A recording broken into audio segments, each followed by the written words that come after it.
Good evening and welcome to the St. Petersburg by Night podcasting network. Tonight, we present to you our Werewolf the Apocalypse Chronicle, Rage Across Tampa. Welcome to another St. Pete by Night revamped production.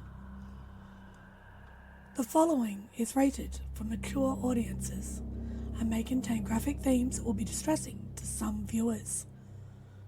As always, we recommend you ensure the safety and well-being of yourself and those around you at all times. Viewer discretion is advised.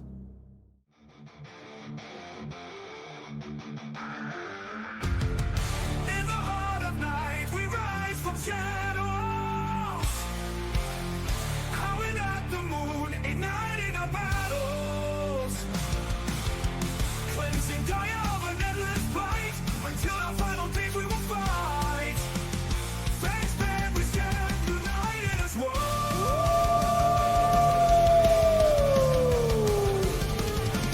Evil spirits lurking with horror and dread. Little light leads us where the brave dare tread. Glory and honor, wisdom in our hand. Together we rise, take our final stand.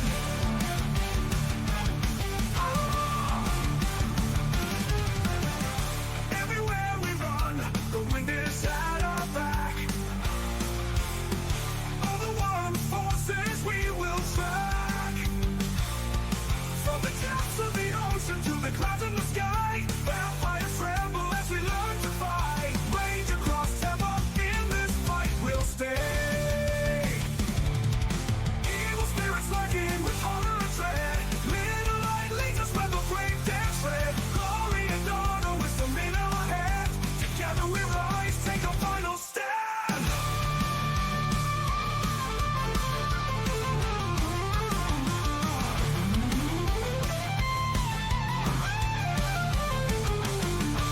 Rage across Tampa, in this fight we'll stay.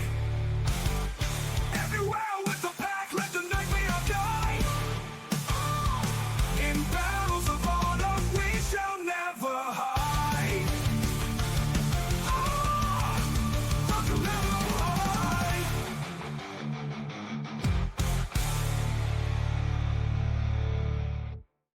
Good evening and welcome to the St. Pete by Night Entertainment Network, where we play St. Petersburg by Night, a massive multiplayer 5th edition World of Darkness chronicle set in the city of St. Petersburg, Florida. My name is Kent, also known as Kent on all social media, and I am the lead storyteller of St. Pete by Night, and it's Tuesday night, and you know what that means. It's time for Rage Across Tampa, our 5th edition World of Darkness chronicle set in the city of Tampa Bay, Florida, right across the bay from St. Petersburg, Florida, where a pack of Garou have returned to establish a Sept of the new nation, much different from the old Garou nation, which has shattered into a bunch of fractured, disgusting, terrible infighting pieces, which are, not doing so well in recent years. But this new nation have begun to establish something great, something wonderful,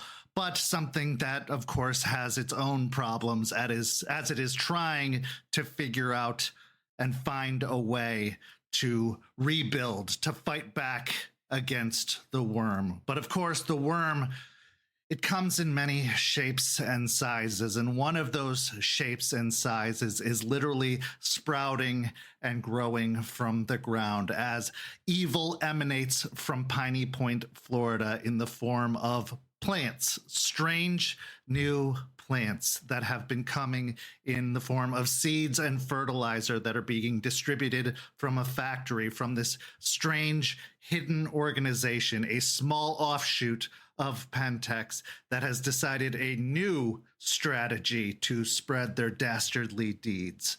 And this Sept, the Sept of the Evening Star, has been trying to fight back for some time against this organization.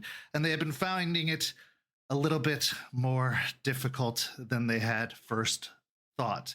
If any of this sounds interesting to you, then you should go follow us on all of that social media you see listed down below. And if it's even more interesting than that, you should come join our amazing community by following that Discord link you see listed down below, because we would love, love, love to have you come join our amazing community and come chat with us about tonight's episode or about any World of Darkness content or just about anything in general, because, you know, there's so many amazing things to talk about and so many less than amazing things to talk about in our crazy, crazy world that spins round and round and round. So come talk about us and come talk about it all with us in our community. So come follow that link and come chat with us. Anyway, I couldn't tell this story alone. It would take some pretty incredible people to tell that story with me. So let's introduce those people now.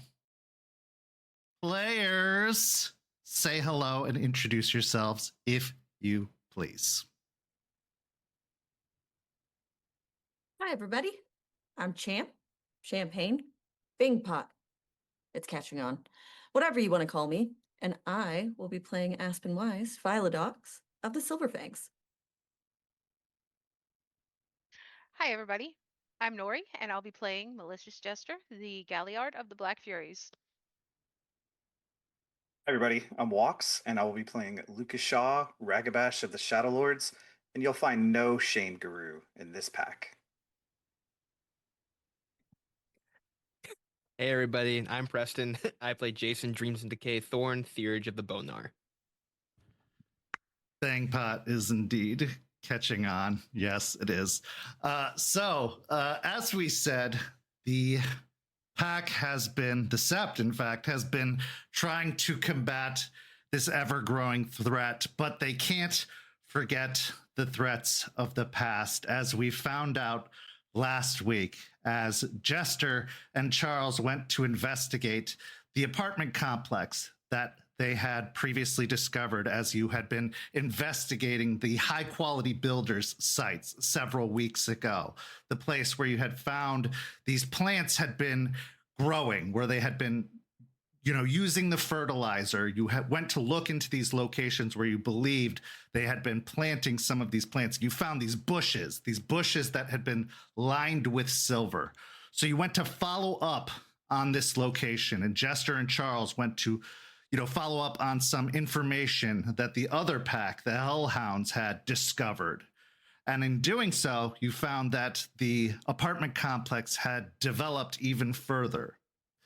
It had become a secured, gated community. But while surveying the surroundings, you found that a past enemy of yours had also taken up residence there.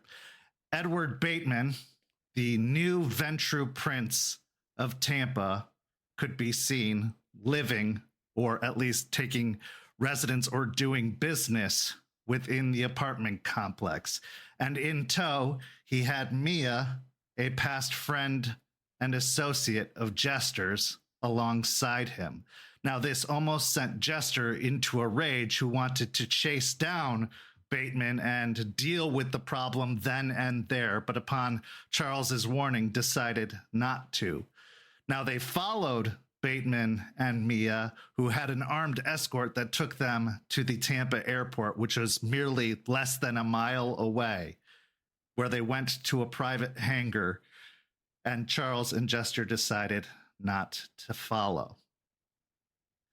Meanwhile, Jace and Lucas decided to look more into the staff that had been left behind by Jace's friend Moses. Now, they discovered that there were a bunch of strange symbols on the staff, but Lucas was able to determine that one of those symbols seemed to be a key of some kind, while one of them was a ward that seemed to block access to whoever was holding the staff, something that seemed to prevent anyone from being able to scry or look into the wielder of the staff. The other one seemed to grant some kind of access or give access to the one who held the staff to something. But what it was couldn't be determined. So Jace went to meet with Artie. He already had some business with the Glasswalker and hoping to get permits for his business and his bar, some liquor licenses, some food licenses for his up-and-coming business. And because he didn't, necessarily have the time and patience to go through the legal channels, they decided to go through some back channels to make it happen. And the talented Glasswalker had some quicker means to do so. But Jace asked him to do a little research of his own. And in doing so, they discovered that the staff had some secrets. It had a story. And one of those stories seemed to be of an Irish folktale of a demon known as Balor. Now, before they could delve any deeper into the story of Balor or any of the other stories that the staff contained, Jace heard a sound in the kitchen. And when he went to investigate, he found the man known as Moses in the trash dumpster outside. Except what was most strange was that this individual didn't seem to recognize him, and in fact had no recollection of ever meeting him. Strange indeed. Now, of course, he welcomed the man in, he fed him, and tried to learn anything he could about the situation, but got no answers. And instead got more questions, which might not be unusual for Moses, but was even more unusual in these circumstances. Lucas went to check on Louise, and with Eliza believed they had a solution to her affliction. They treated her with a mixture of cold iron that had been melted down into a liquid solution, and it seemed to do the trick in a very violent manner, purging the infection from her system. But it also revealed that there might be another individual involved in this plot. For in Louise's final convulsions, in her final throes of the infection, a glowing green eye and red eye seemed to possess her, saying, "You can save this one, but you can't save them all." So there seems to be another chess piece on the board other than just Vanessa, a more powerful player behind the scenes yet to be revealed.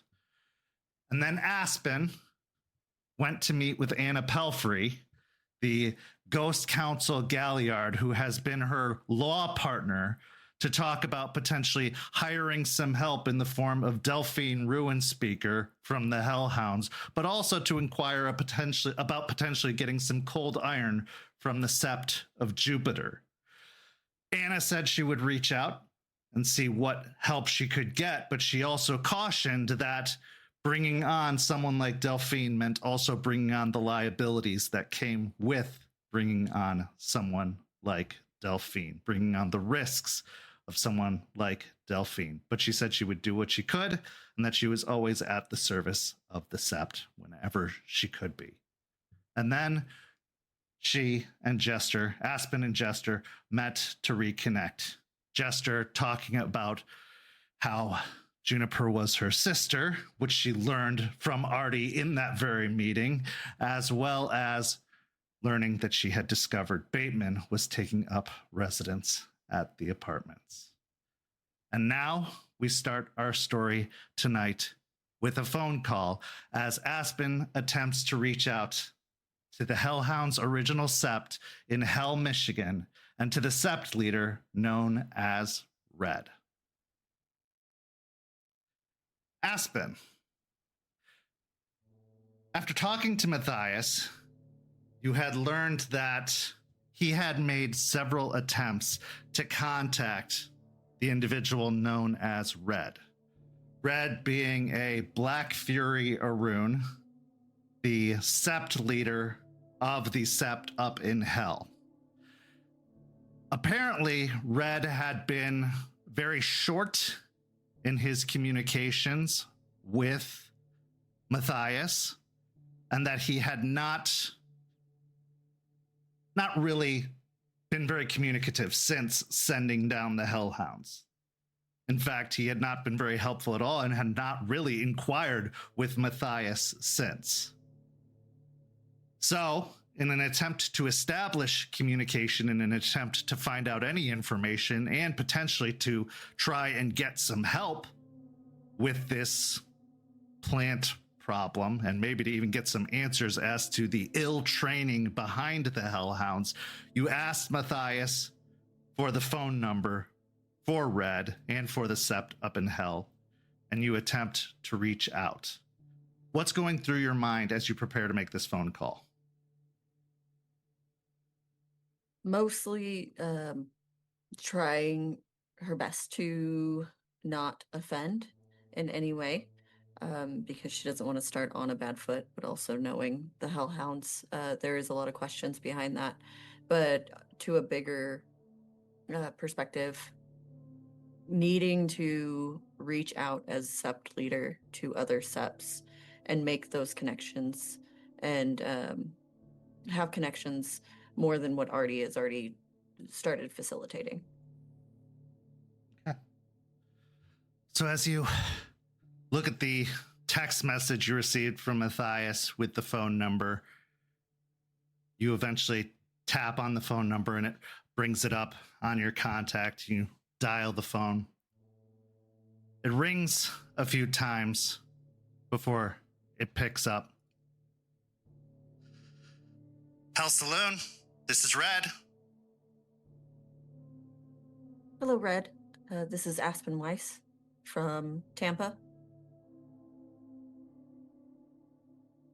Aspen Weiss from Tampa.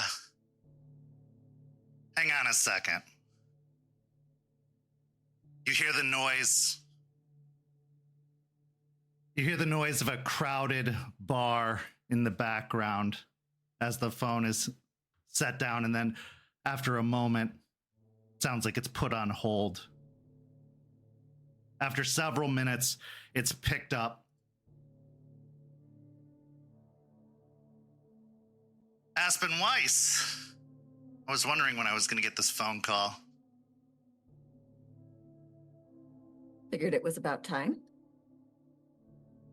Past time, if you ask me. How are my kids? They're doing great. They're adjusting well. Glad to hear it. What can I do for you, Aspen?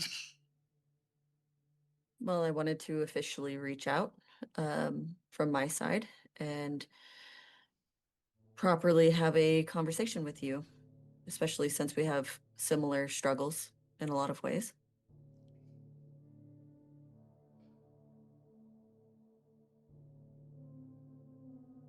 I wouldn't say I'm necessarily having any struggles, but sure. What are you struggling with? I would say at least enough connections with your pups being down here, being transferred here, and the mutual plant situation. Right.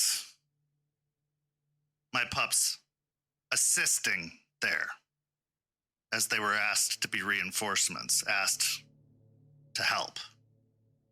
That's what Matthias asked for, isn't it? Help? Absolutely. Absolutely. And seeing as how they were, well, sent to us quite abruptly and with their own issues attached to it, I figured they'll be here indefinitely.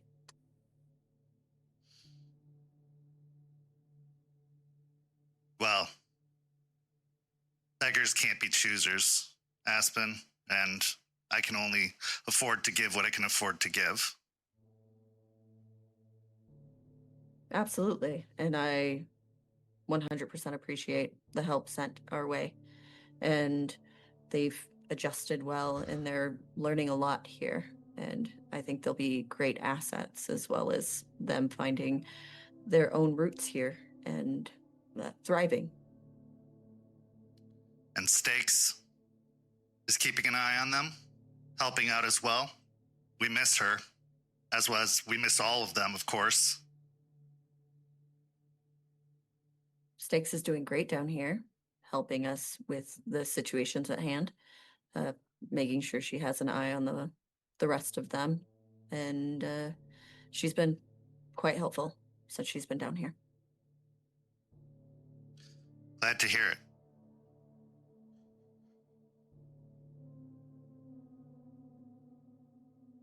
Listen,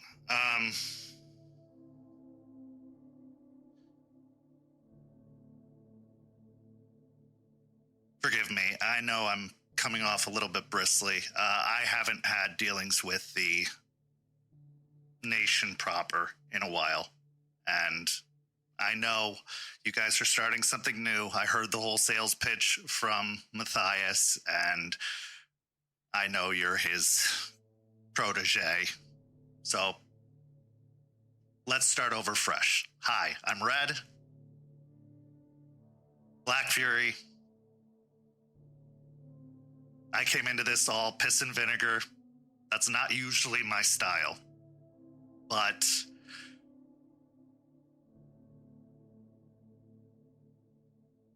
my bad. Well, nice to speak to you, Red. Aspen Oathbreaker. Violet Silverfang. All right, now you're winning me over. That's a whole story for a different time, though, and I'm sure we can get a nice conversation in about that. But they're young, and if I could have had more time, I'm sure they would have been better prepared, and I apologize for that. I sent what I could, and I sent the best possible one to train them with them that I could.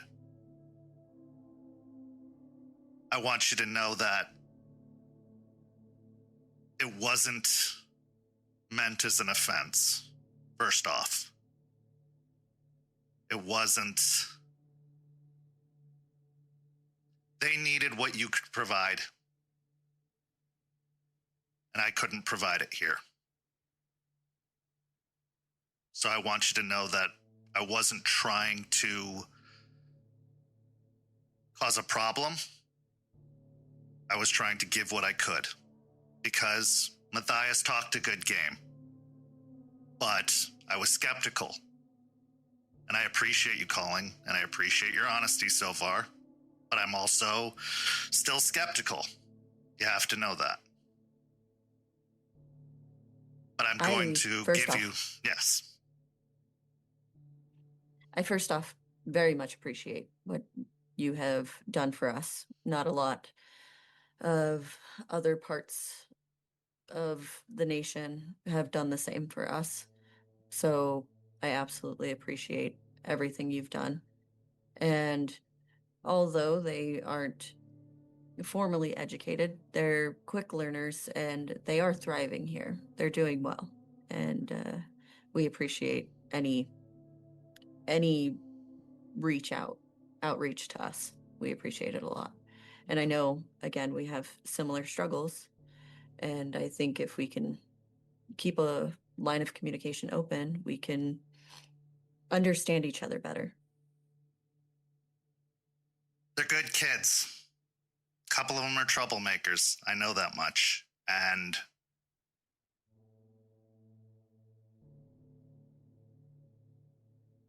I believe they had potential. They have potential. But they were wearing out their welcome here. And they needed a stronger hand than I could provide. And they needed to see what the other side of the fence looked like. They needed to see the truth.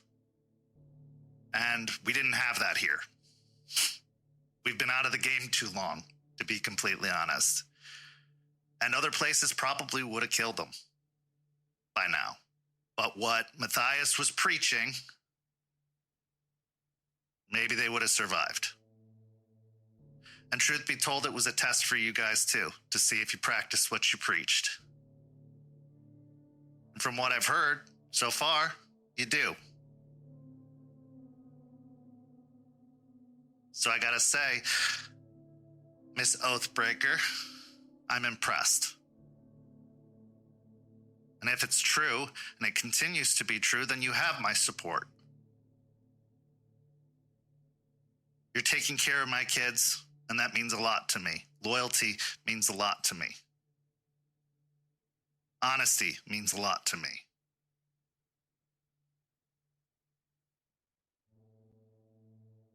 So, what can I do for you? You've kept my kids alive. You've trained them, it seems. So what can I do in turn for you? Well, there is a potential solution to this plant situation that we both have. That being cold iron. Working out the logistics is something that's happening. But from my understanding, there's a mine pretty close to you guys that mines iron. And if there's any way we could work together and gain a supply of some sort, I'm willing to trade and help in any way I can for you there as well.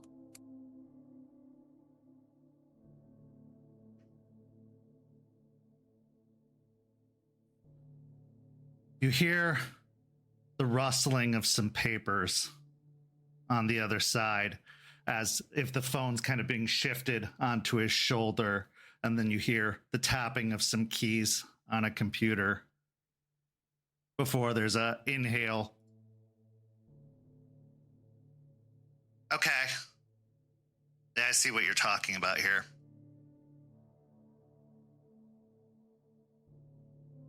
It's a pretty big deal, pretty big job. That's not exactly easy pickings. You got to understand, we are as short-handed as you are. Thus why you didn't exactly get our best and brightest when we were looking to reinforce you. No offense. They really are wonderful, and there's no need to apologize for them. They're doing the best they can.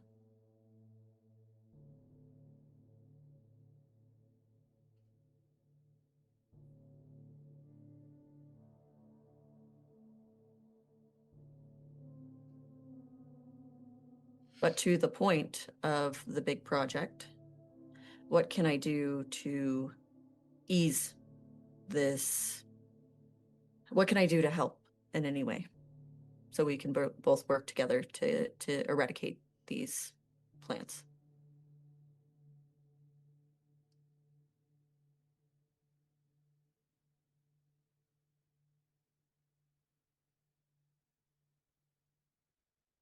You need iron.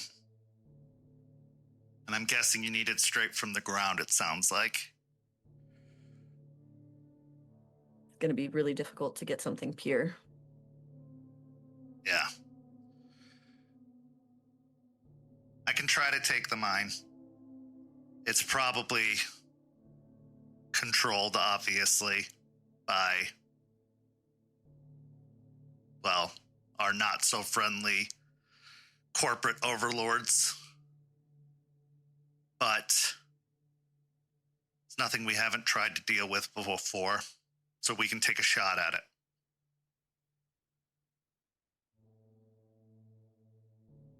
I will need something in return, though. Of course.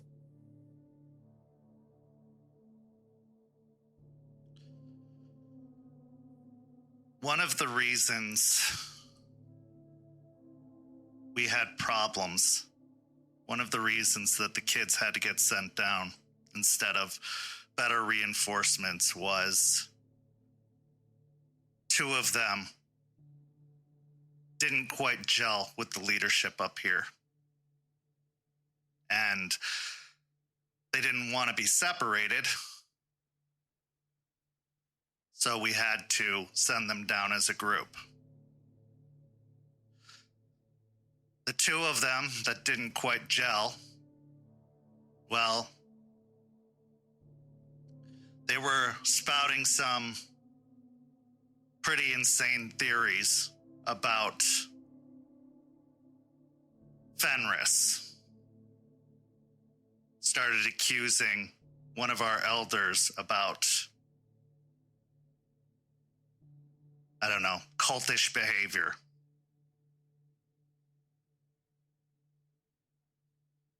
Started challenging one of our elders. That was a problem.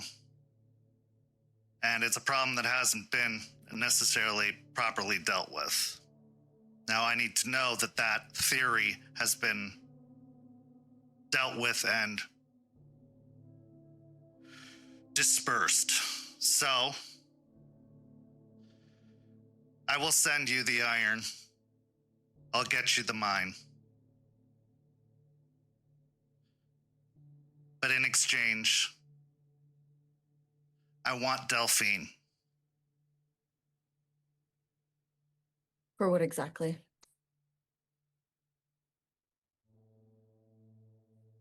I want to know that she's changed her mind.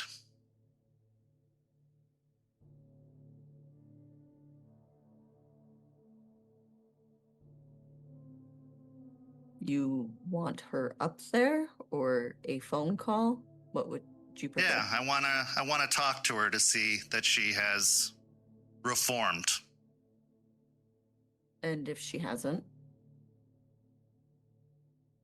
Then maybe she needs more time, and maybe the iron needs to wait.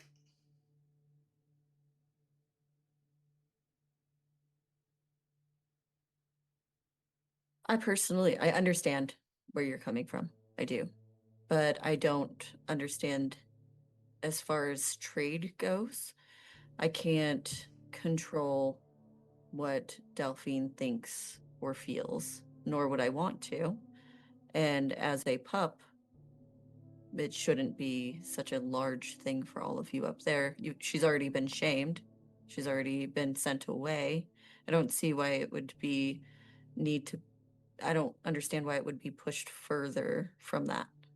She poisoned us against each other.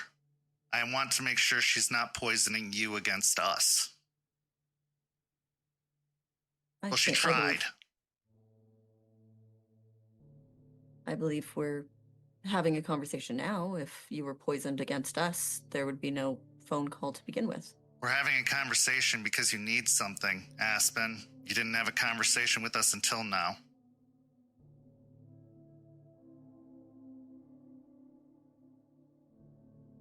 How long have they been down there? And this is the first time you're calling?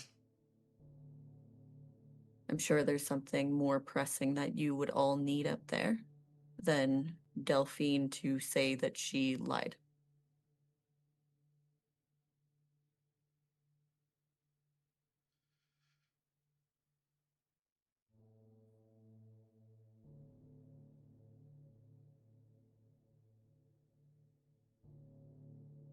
I know it would be difficult, but could I roll like an insight through the phone as like I'm trying to see why he's so pressed on this idea? It just doesn't make sense. Sure, go ahead. Sure, go ahead and roll an insight. What's an insight? 3. It's hard to tell exactly what his motivations are, especially without a physical presence, without facial, cues or anything, but there's something very direct in his voice, and from what you can tell, this isn't his desire. He is just merely a conduit of someone else's desire, as if he's received instructions. Okay.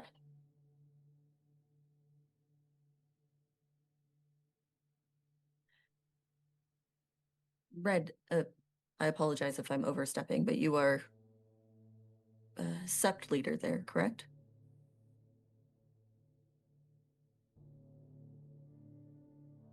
Of course. But a Sept leader represents their Sept, don't they? Of course they do. And it is also our responsibility to filter through what is actually necessary and helpful to Gaia.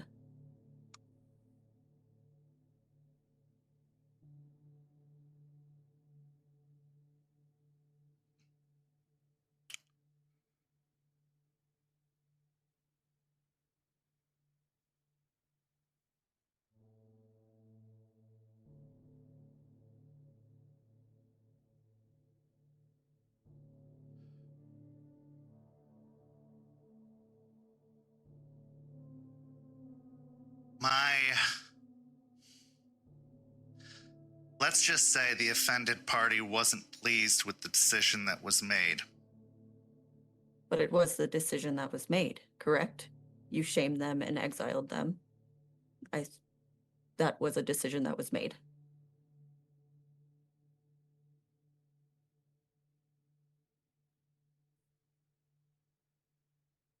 Yes. And I don't discredit or disagree with your decision making. It was what needed to happen, but to harp on it is inefficient and ineffective for what we're trying to do here.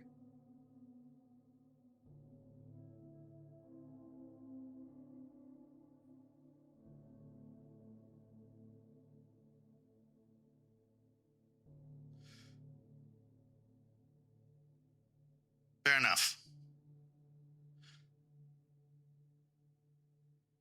And I suppose if everything's well in hand, and you think that the situation is under control,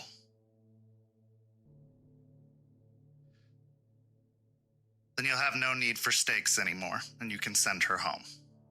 She was there to make sure that they got settled in. She can return to her Sept. If that's what she desires, that is absolutely what she can do. I don't hold anybody hostage. But if she is enjoying herself here and feels like she still has things to teach the pups, then I wouldn't send her away.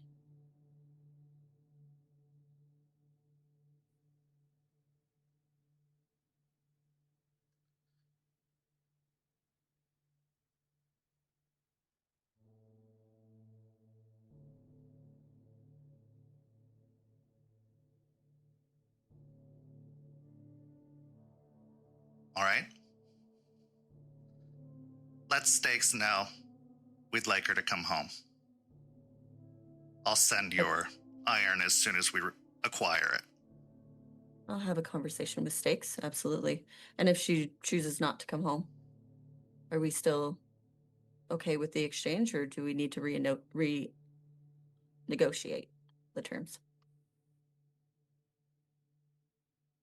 I'd like to know what's needed to remove the problem, the infestation, or the whatever this cure is that you need this iron for. That'll be the exchange. Okay. And whatever Stakes decide is not included in that, correct? I'm not a dictator, Aspen. If she decides not to come, then that tells me everything I need to know. Well, I just wanted to be sure because it was part of the negotiation to have Delphine come up there. So I wanted to make sure we're on the same page with our terms.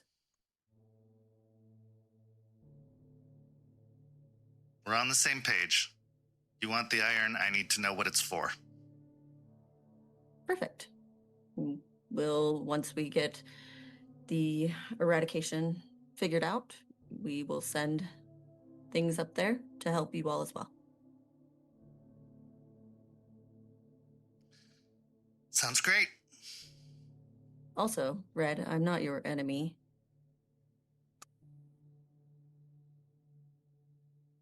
If this is too much of an ask, you absolutely don't need to do it. And I would still send you what you need to make sure you're safe up there. I know you're not my enemy. I'm just worried that our enemy is in your midst.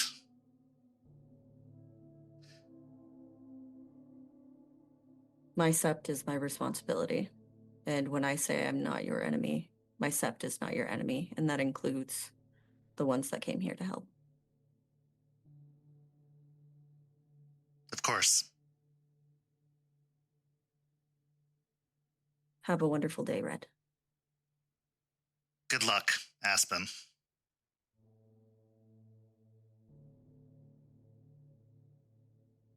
He hangs up the phone. What's going through your mind after the conversation with Red? It was an interesting conversation because it started harsh and then went well and then went back to contentious in ways. It was difficult. It was almost like a power play on his side that was not expected. But if that's the way it works there, who is she to say? But also, she's not going to put anybody in her Sept in a situation where they could be harmed or put in a precarious situation. And she does include that as the pups and stakes. That's her Sept, and she's going to make sure they're taken care of. Not everything may seem as peaceful and stable in hell as was advertised, but maybe it is as precarious as has been talked about by the pups. Maybe you're getting a little bit more insight into what was rumored by the young Garou that had come down from Michigan. It's clear why they were in the state they were in, or at least you're getting some insight as to why they were in the state they were in. We transition now to our next scene. Lucas. Our next scene begins in the woods as you and Stakes have gotten together with Larry, the young bartender from the biker club. You had learned that Larry was a kin after deciding to sense the true form upon one of your outings with Aspen at the biker bar after a meeting with Bruce in which you discovered that he was a Ghislaine. You decided to further project your senses outwards to see if anyone else at the bar had any particular special additions. And that's when you discovered that Larry was a kin, a Garou that had not yet experienced their first change. So after a conversation with Stakes, in which you had revealed that you were at one time a kinseeker, you have been ever since training to learn or relearn the rite of kinseeking, so that you could one day have that conversation with Larry, so that you could one day enact the rite of kinseeking once more. And now that day has arrived. And so after some planning and some encouraging, you invite Larry for a walk in the park, a walk in the woods. And with some apprehension, eventually Larry agrees. Stakes says she's going to meet you in the woods because she's not one for socializing to begin with, and she's definitely not going to be caught dead in a biker bar surrounded by people. That's way too many individuals in close quarters for her liking.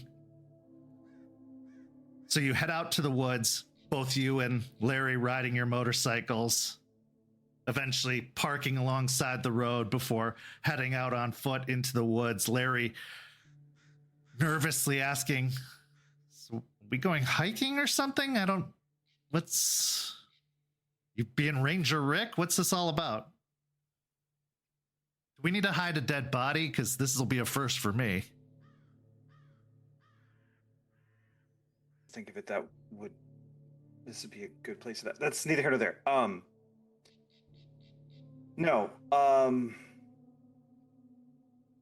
have you been lately?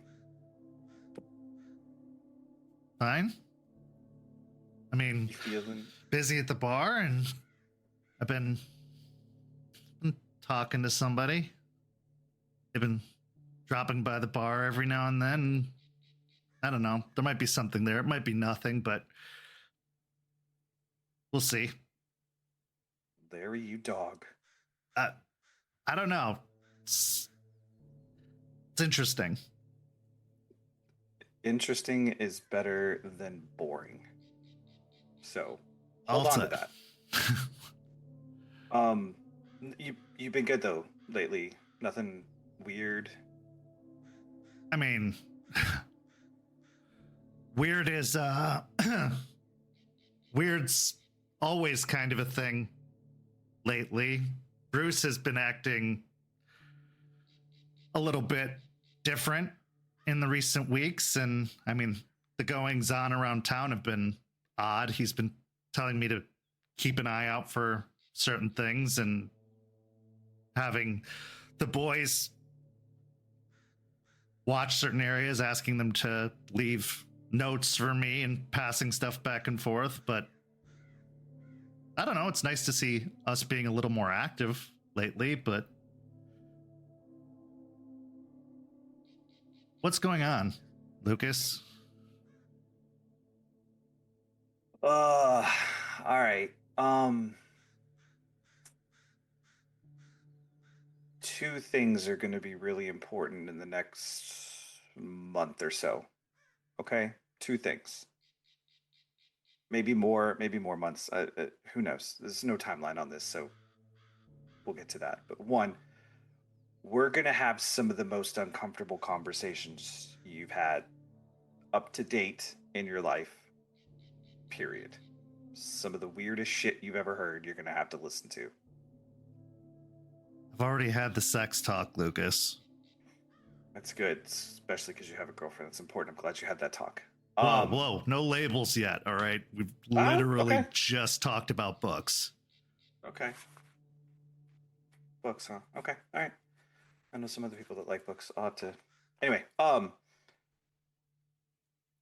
two, this is the really weird one. You're going to have to get real comfortable randomly being naked, but we're going to move on to that one at a much later date. Just keep that in the back of your head, okay?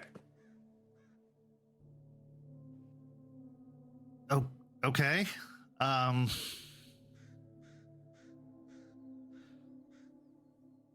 just gonna take this on blind faith right now, but this is really starting to feel like one of those creepy Uncle Christmas stories about to unfold. Like I'm just saying.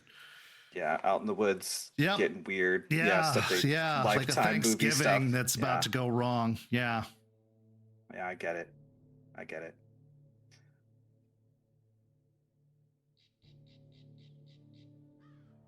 So, all right.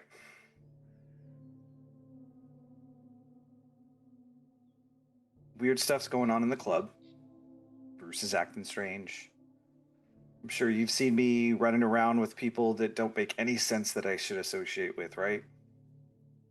Yeah, Aspen, of course, Jester, but Jester belongs here. I mean, she's been with us for like a year now. I mean, I'm surprised she's not patched in yet, to be completely honest.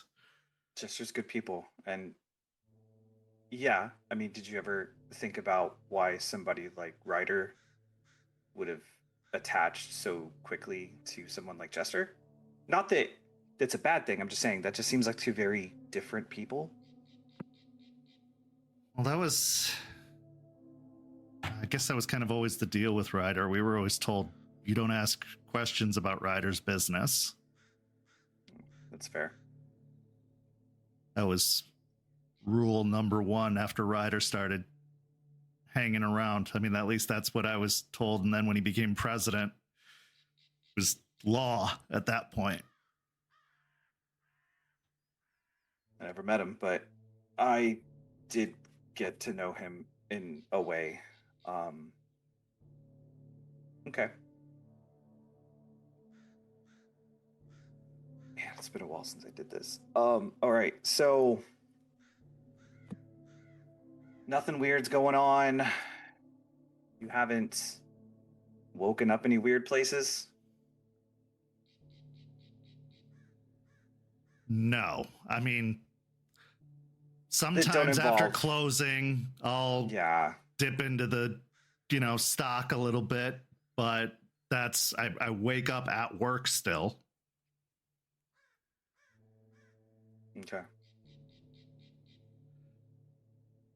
Okay. As he's trying to find the words, go ahead and roll me a wits and awareness.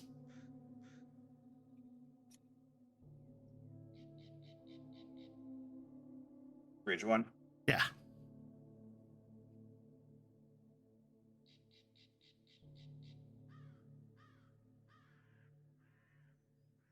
Seven successes with a crit. In the woods, a little further out, your ears just catch the sounds of leaves rustling ever so slightly. You would have missed it from the sounds of birds cawing and wings flapping and the breeze rustling through the trees, but something about your high alert senses right now catches as you hear the padding footfalls of wolf pacing out in the trees. And it can only mean one thing. And you immediately pick up the odor, the musky odor of steaks. That kind of mix of mud and dirt. And also a little bit of trash. Very distinct steak smell. You could tell she's in her lupine form, her lupus form, which is very, very unique to her. It's her comfortable form. She's very much paying attention to this situation, but she has chosen not to approach yet. She's probably about 100 or so yards away, but knowing her, she probably can hear every single word.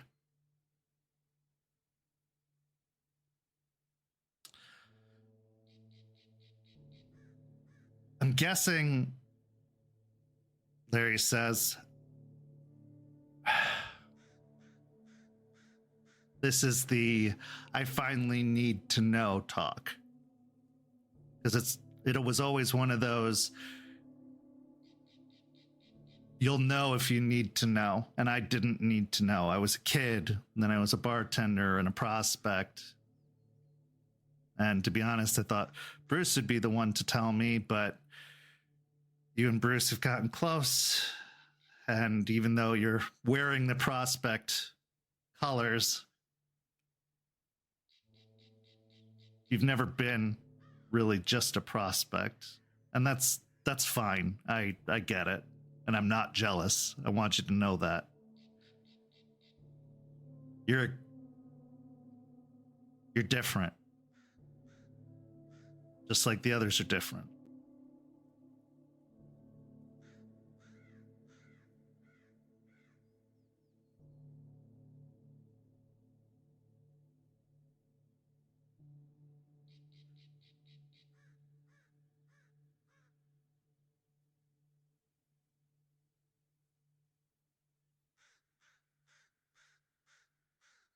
Did I do something wrong? Do you feel different too, Larry? I mean, we're all like outsiders. That's why we ended up in this life, right? Do you feel a little bit more outside than the people at the club, than other people?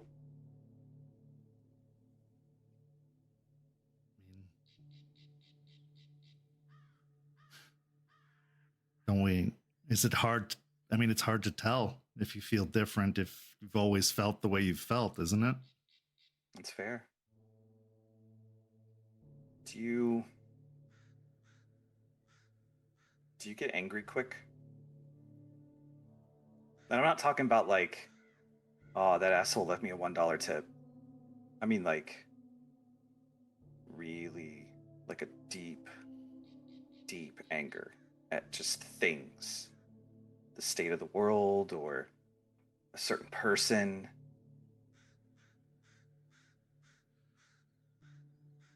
I have always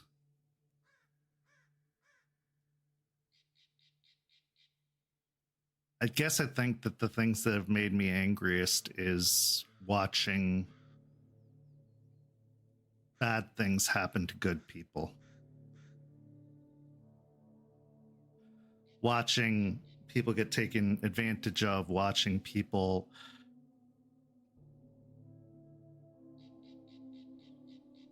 I don't know. It's okay not to know. It makes sense that you don't know. And to be honest with you, man, your instincts are pretty spot on. This is that talk. There's something different about you. You're more like me and my friends than you are like everybody else. Although Bruce is close. Family. In a sense.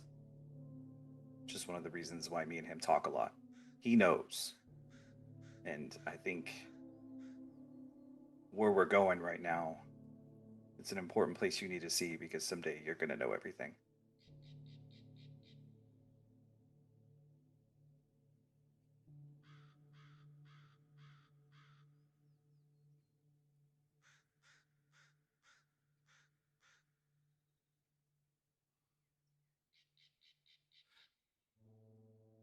I never believed that I was going to have a normal life.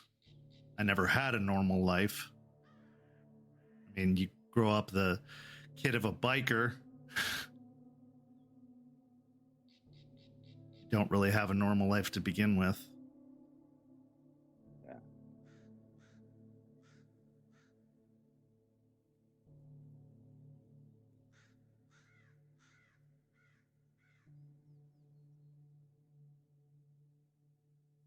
But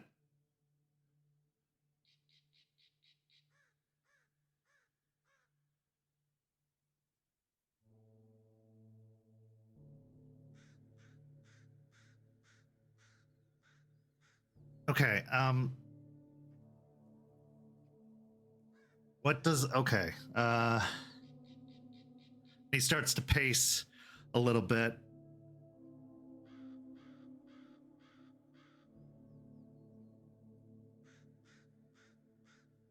What is this like? What does it mean though? Like, it doesn't.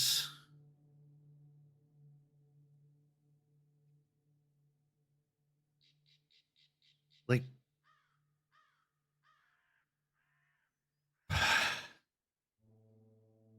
I mean, I just started finding some normalcy, and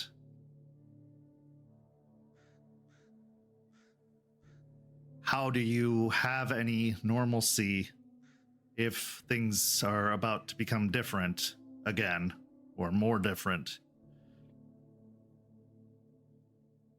Yeah, that's the rub, isn't it? Normalcy is relative. And believe me, I'll tell you, Ben, I recently found out both my parents are gone. And my mom was a drug addict, and she's responsible for my dad being dead. And it's a whole thing. And I came to understand what you're going to learn at a very, very early age. And so that's normal for me. This world that he kind of looks down the path a little bit towards where the edge of the bond is. This world that's about another 300 yards down this path is a type of normal. It is. It doesn't mean who you are changes. It doesn't mean what you believe in changes. And it doesn't mean what you want to do changes. Aspen, right, you mentioned her. She's just recently passed the bar and became a lawyer. She always wanted to do that. It's what she wanted, but she also does this other thing. I'm not going to say it's a side gig, because you're going to figure out it's not. But to some of us, it's a tool, a way that we can make that difference that you were just talking about, to help those people that can't help themselves. We can do that. And we can do it very well.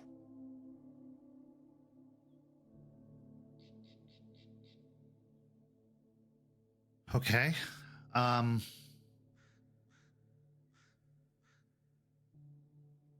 makes sense. I have wanted to make a difference. Good. And I do want to help. I think that the thing I'm most worried about is my mom. Because without my dad, and I have no other family, no brothers or sisters or anyone else, it's just me. And with my dad gone. Yeah. What does it mean to be different and her to just be, you know, alone if I'm doing this now? She doesn't have to be alone, man. But is it like in the movies? Like you become this and then all you're doing is spending time with those people from now on, like in Lost Boys or in, I'm not going to say the terrible one, but you know. Yeah, not that one. I mean, that's a fair question, because you will be doing a lot of things.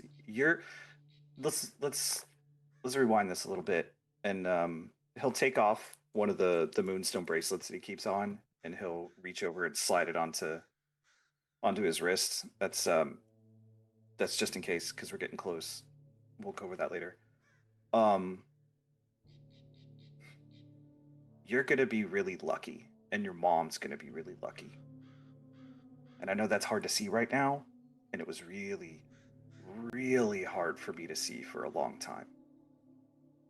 You're, if you choose, gonna get to stay as a member of the club and do things in the club that are gonna connect you with them, and you're gonna have that family. But here, you're gonna have another family, and us here, whether it's your mom or your third cousin or the guy that regularly door dashes for you for the last like 5 years, doesn't matter. If you ask us for help, we're gonna help you. So if your mom needs something, just like the club, we're gonna do what we can to help.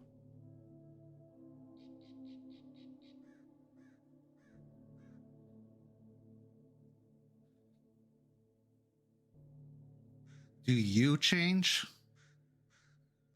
Like who you are?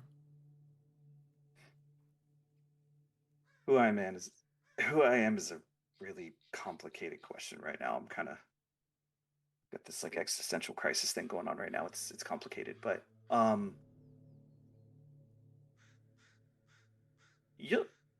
you'll change, but on your terms.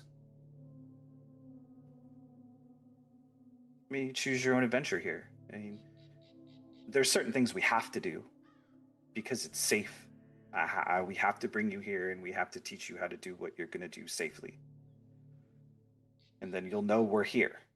And there's be certain rules you'll have to follow to protect you and your family and us.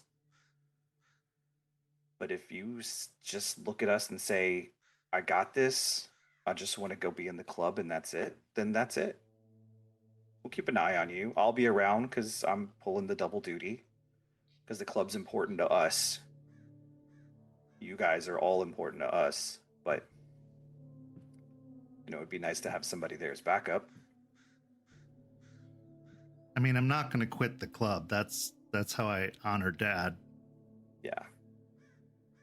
The club was his life, other than us, obviously, but like sometimes I think even more than us, and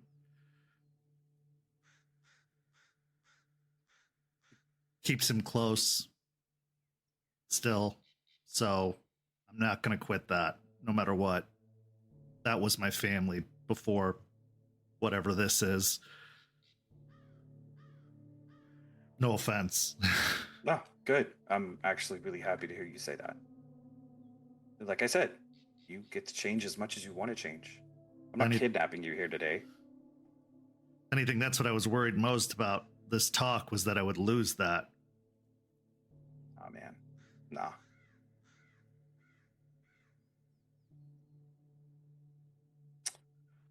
All right, man. So we're about to walk through a point. And you may feel something, you may not feel something. We're going to get into this. We're going to work you into it slowly. Just, everything that's about to happen is normal. And if nothing happens, it's also completely normal too.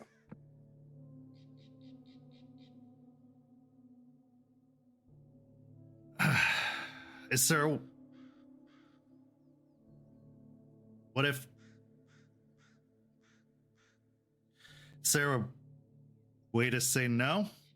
Or back off? Or back out? Like, do I get to decide on this? Like, can I think about it? Like, it's a pretty big choice.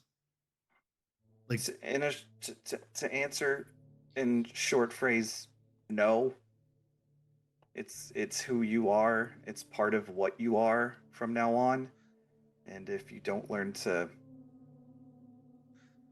control it, you can be dangerous.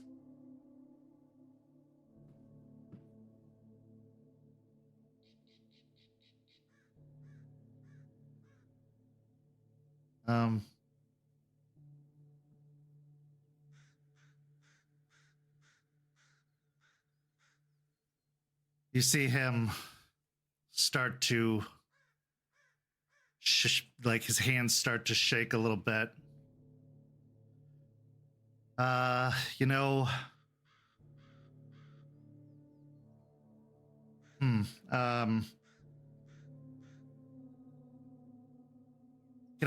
I have a minute? Yeah. And he turns and walks the opposite direction a little bit.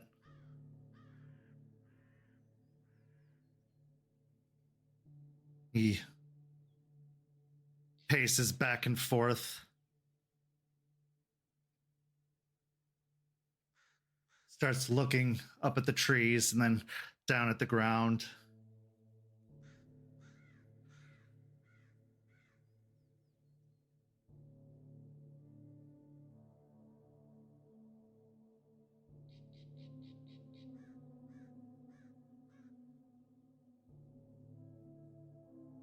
And then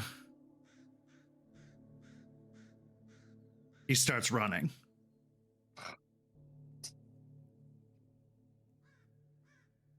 I'm going to give a whistle and take off after him. Okay. Roll me a dexterity and athletics.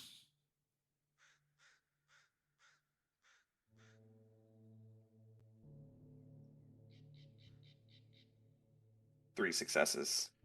So as you're booking it through the trees, you, with your same wits and awareness, I'm going to let you keep that score because it was so high, can hear and see, flanking on the opposite side, the wolf kind of weaving through the trees, bounding over fallen logs, kind of on the opposite side, still keeping her distance, equidistant on the opposite side, as Larry, surprisingly fast, is running through the trees as well, kind of down the path. You hear him yelling out, "It's not me. You've got the wrong one. I'm not ready for this," as he's running through the trees. With your 3 successes, you don't have enough to start gaining on him. You're still kind of the same distance away from him as he's running.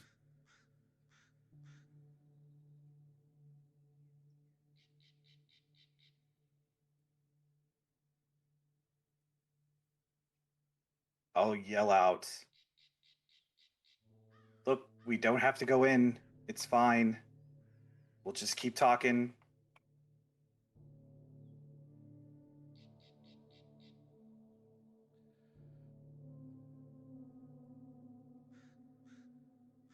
He gets to a point where he reaches the riverbank and he finds himself at sort of a dead end by the water.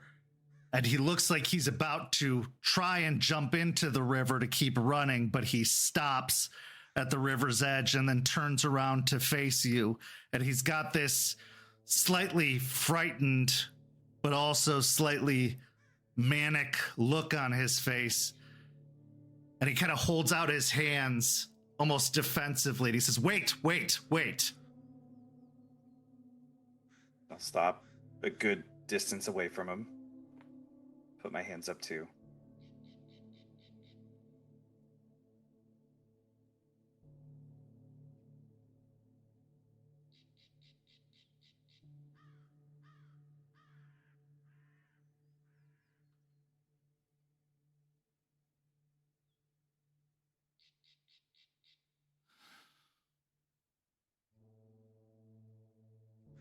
Ryder died.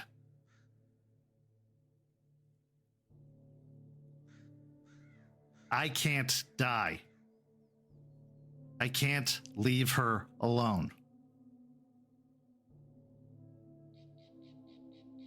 Dad died and left us alone. Now I'm all for helping, and I'm all for giving information, and I'm all for the club, but I can't die for this. Not now, not while she still needs me, not now.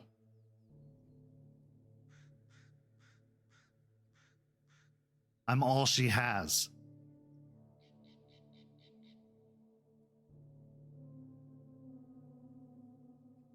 I get it, man. I get it. And believe me, I don't want that to happen. I don't. You've got it wrong. I'm not the one for this. Pick somebody else. I'll keep your secret. I won't tell anyone, but it's not me.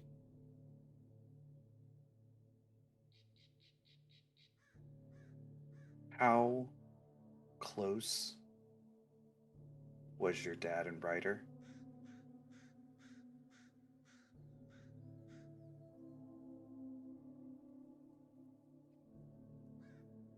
Pretty close. He died helping Ryder. Yeah.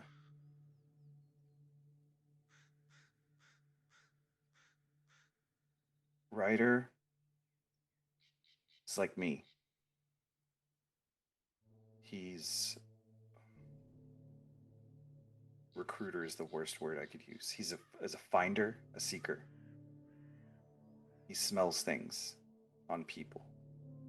And Larry, we don't get this wrong because we don't pick. Ryder probably sense the same thing we sense. It's just who you are. It's not a choice we make for you or offer you. It's going to happen. And if you don't learn, and I'm not saying you have to fight. I'm not saying you have to go the same route that Ryder went or that your dad went. But you have to learn the right way to live. If not for you, for your mom. And we don't have to do that today. And you don't have to start doing things today. But it's important that you know that that's just life for you right now.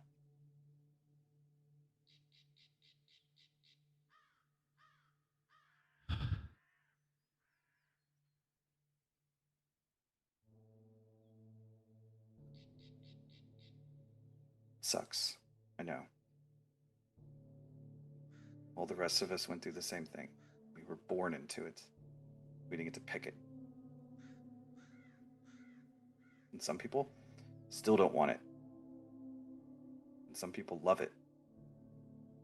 Like me. I love the shit because I live for it, but that's not everybody. And I get it.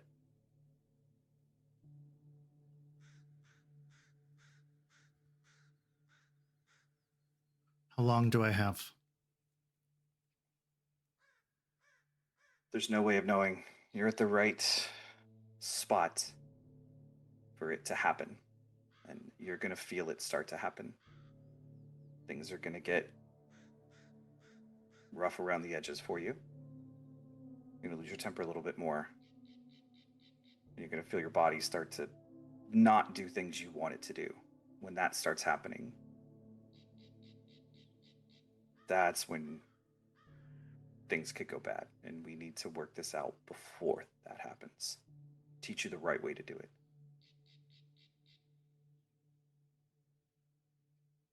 He reaches up and runs his hand through his hair.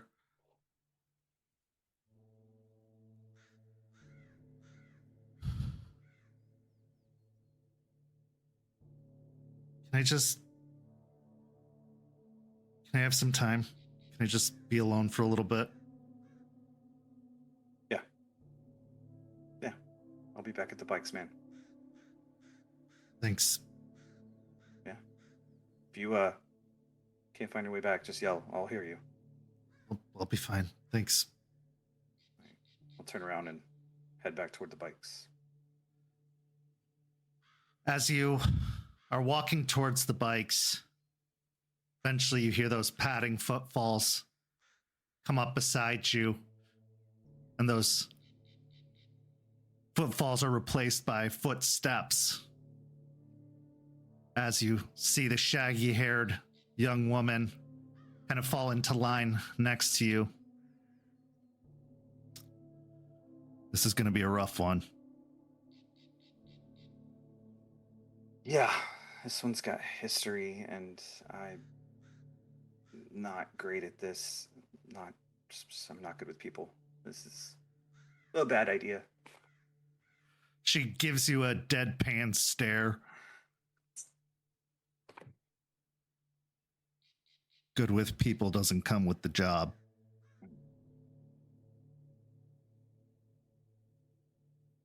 We're going to need to keep an eye on him. He's going to try to run from it. Again. Yeah.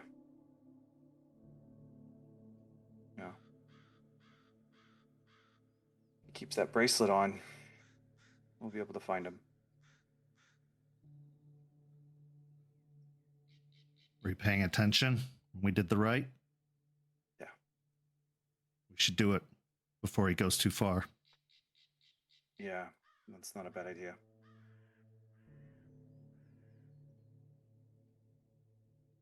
She kind of ticks her head, gesturing for you to follow as she veers from the path and leads you through the trees until you reach a log that's fallen. And as she gets to the log, she ducks down beneath it, and you can see that there's a dugout hole beneath the log. She starts digging with her hands beneath and reaches underneath and pulls out an old plastic bag, probably like a shopping bag, and it looks like it comes from a 7-Eleven, and it's been bundled up several times. But as she pulls it out, she unwraps it and kind of dumps it out onto the ground.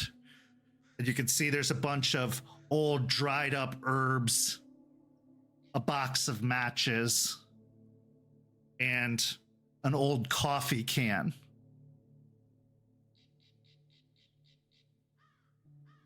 She sets the coffee can down in front of you, starts stuffing the herbs into the coffee can, and then hands you the box of matches. And then looks to you.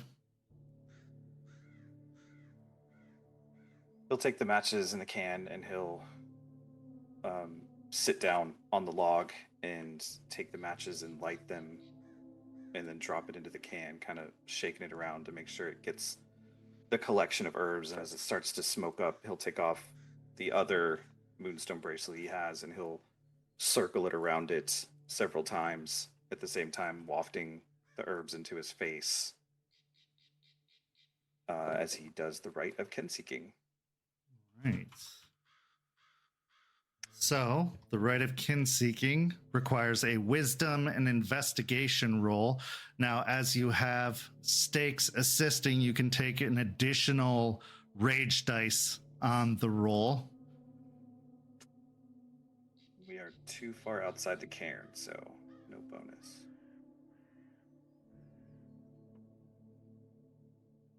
Actually, I will say you are in the bawn of the cairn because she did lead you off the trail, so she did lead you into the bawn of the cairn, so you can get the additional die.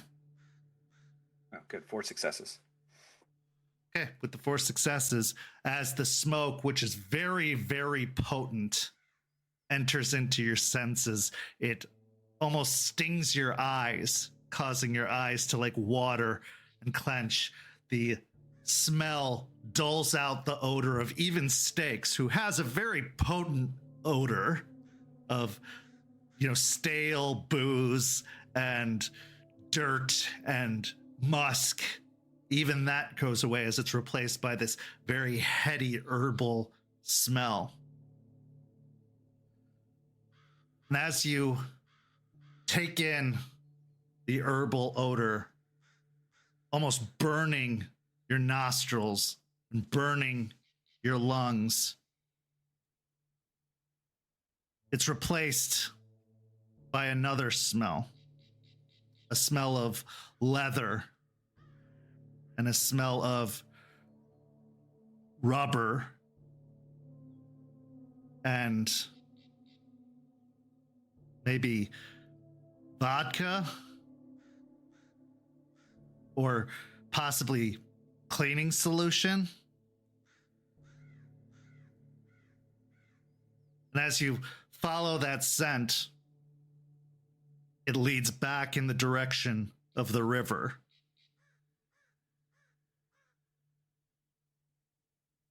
And you can tell that you've picked up the scent of Larry.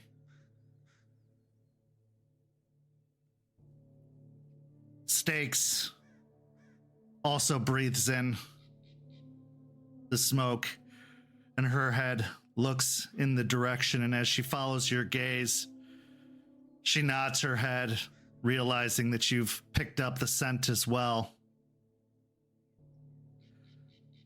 Then her head kind of ticks a little bit and then raises, but then she just shakes her head for a moment.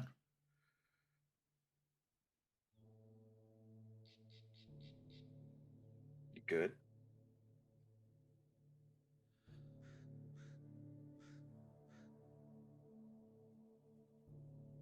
There might be something else, but it's a lot farther away. Not something to look into now. It's very faint, but something you and I might do after this is done. Another one for the cause. If we get to them first. Yeah.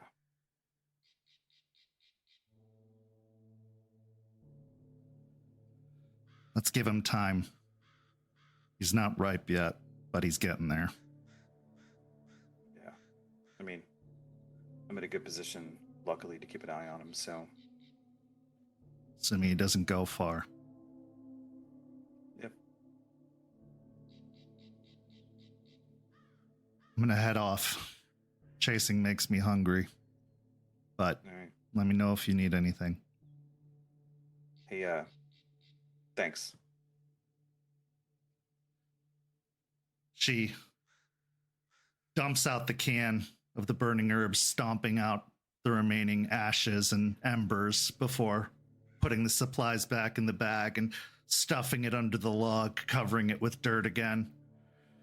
She then gives you a very awkward kind of pat on the shoulder with several thumps of her hand on your shoulder before she turns and starts walking into the woods before going into a jog and dropping down onto all fours, springing off into the trees.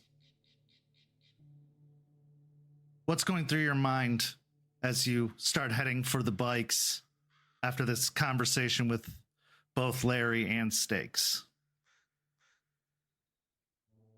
Can't help but think that this went different, better by default than the first time he did it, but how many more steps he made in a better direction than the first time he did it. And while he may think he's not good with people, at least the same thing didn't happen. And he hopes he can at least get Larry on board to learn the basics. Acceptance of change is a very, very difficult thing, especially when it's a life-altering change. Accepting the knowledge that you are going to become Garou is a very rare gift. Very few Garou get. It's almost an impossibility that a Garou gets to know in advance what they're going to become. Luckily, Lucas got that gift, but almost none of the other pack members or Sept members were given that gift. And now Larry has that gift, whether he chooses to accept or reject it. Speaking of life-altering changes and whether or not they accept them, we transition now to our next scene. Jester, you've had quite a few life-altering changes of your own recently, as well as some new information come to light that you've had to come to terms with and are still trying to accept. One being the information that Juniper of the Hell Hounds is your half-sister by way of your father. And two, that Bateman and Mia are still together, are still in Tampa, and are staying at the hotel or at the apartments that are under the control of Vanessa and the Pentex organization that have provided the bushes that seem to be meant to fend off Garou. With all of this information, with all of these changes going through your mind, you decide to seek out Chloe, your best friend, since even shortly after the change, even before the change, to have some time to process, some time to unwind, some time to check in, since the Ghislaine has been by your side through all of this, and even after her life was upended because of all of this Garou business, she remained loyal. She's stood by you and has supported you. So as you head down to the floor below, yours and Charles's apartment, you go to the apartment that belongs to Chloe and once was the domicile of Eliza before she decided to stay at the cairn full time. Now we find you inside the apartment, sitting on the couch with Chloe, who sits in her pajamas, cross-legged, a glass of wine in her hand, some music playing on the stereo, although it's turned down just low to be ambient noise in the background. She takes a drink of the wine and looks to you. A sister, really? I'm kind of like slouched on the couch where I'd come in and just kind of flopped and just like burst out with a bunch of stuff. Right now my head's resting on the back, just like, yep. Yeah, a sister. Okay, so take me through all this. You went from being adopted, getting a dead end when looking into all of that, to now having a sister who is also Garou, happens to also be in the city, is also apparently a huge pain in the ass, something the two of you have in common. Like, walk me through all of this. Well, I mean, apparently our dad worked or was a part of the mafia here. Already said he was a mafia prince. I have no idea what that means. Like, it's just weird. But he was still a kid, I suppose, when he turned state's evidence and moved to Michigan. But like before that, he was in a relationship with my birth mother, and he wanted out because of her, but it still ended up that they split and I got put up for adoption. And so he moved to Michigan, met Juniper's mom, and had a family there. And then she found her way down here.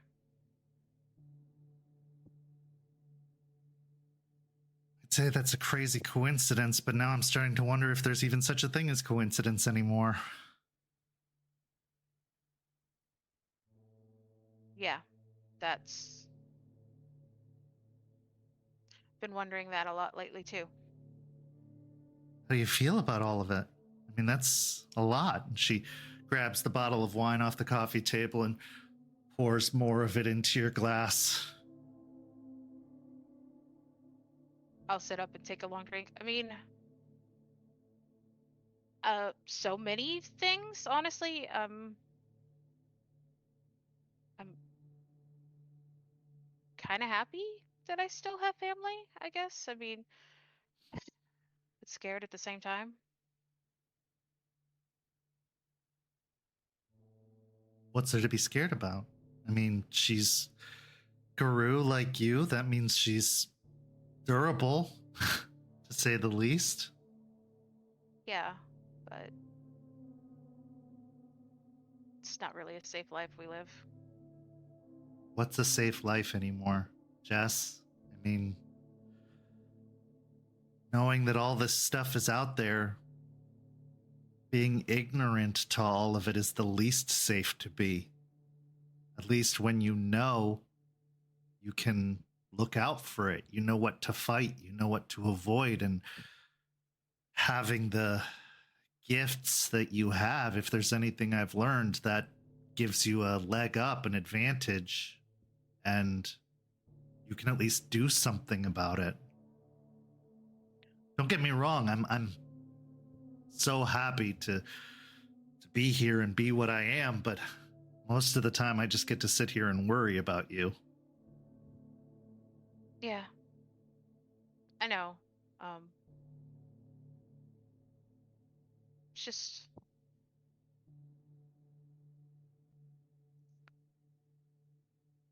a lot of us die so young.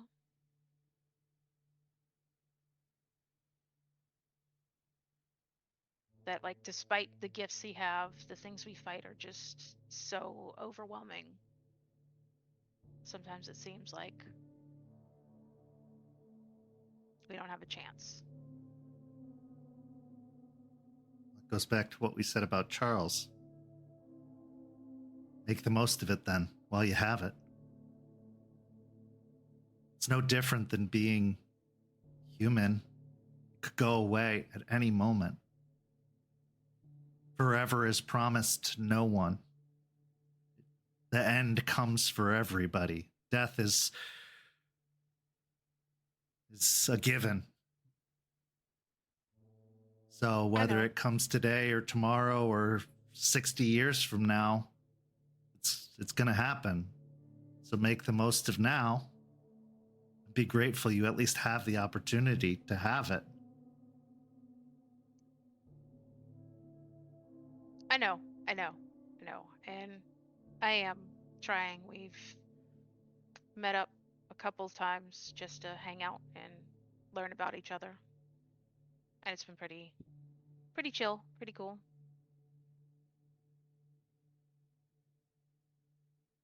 And are you learning more about her? Little things, not like anything. I'm giving her room to adjust to it and everything, so it's more, surface things like hobbies and introducing her to music. She didn't really listen to a lot of music, so started introducing her to music. I have not dragged her to karaoke yet, so don't even start. Well, are you opening up to her too? Yeah, I told her a bit about growing up and dad. So, yeah, I am. That's good. I know you're still really scared to open that part of yourself up again. I know it's easier with Charles and the others in the pack. I mean, I'm pretty sure it would take a nuclear bomb to kill Charles or take him away from you, but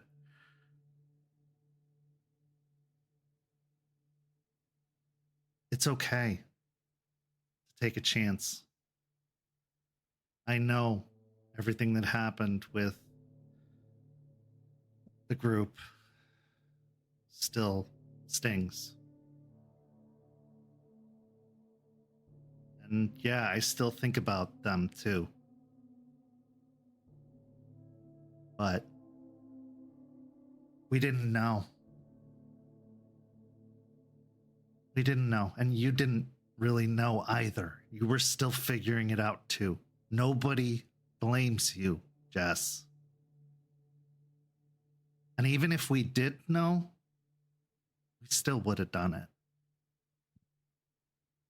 Yeah, we were mad at the time and we were hurt at the time, but it was only because it was overwhelming and scary and a lot.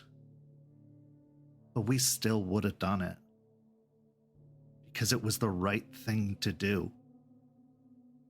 And that's what we were all in it for. And I'd walk into hell for you, Jess. I just wish I'd known more because I like to know every detail before I go into anything. The A-type personality. I know.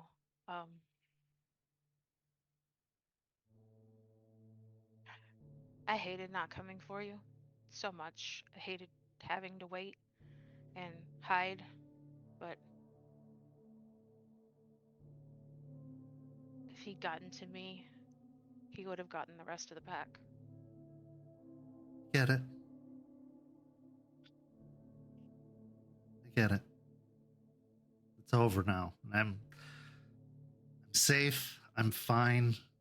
I've been living a really good life here. It's not completely over. I saw Mia the other day. She's still with him. Chloe takes a deep breath and sits back on the couch, cradling the glass in between her hands, getting kind of a far off look.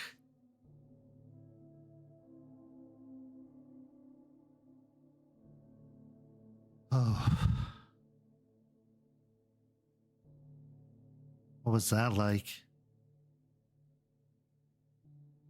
I wanted to tear him to pieces. Bring her back. She looks so pale. I don't know what he's doing to her.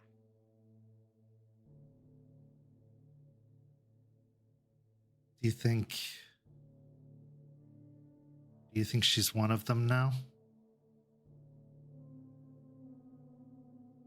I couldn't tell. I was too far away.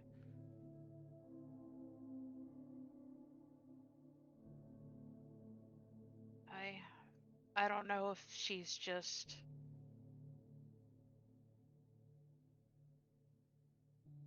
one of them, if she's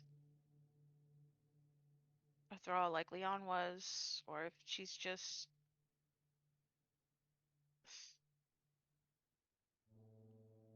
if he's just keeping her close as a food source. I don't know. I already knew he was manipulating her mind with the announcement she made on television, because that never happens.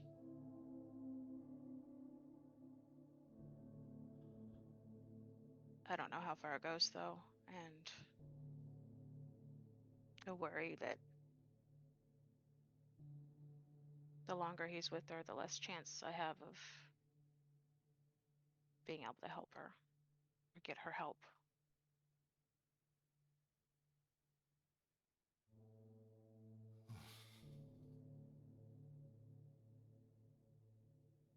Wish you'd just let her go. One way or another.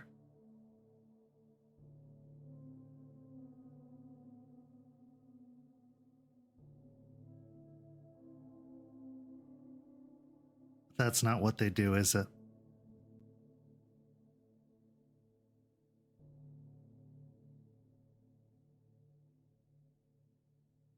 No. He's found some sort of use beyond just using her against us.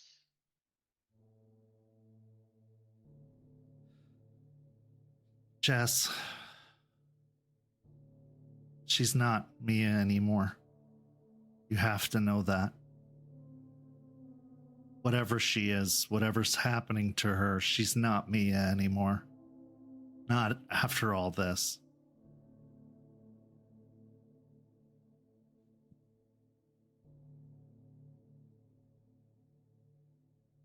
They want you to think she is. Just like they did with Leon.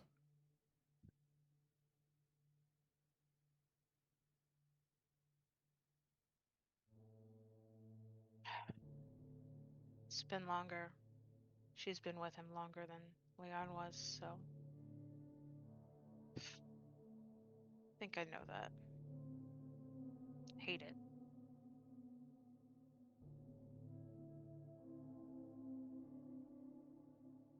I want to believe that there's something of her still that can be saved, but I just don't know. I mean, this world is so different.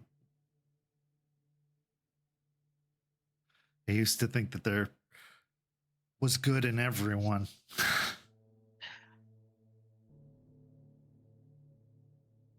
Until you realize there are literally soulless monsters in the world. Literally.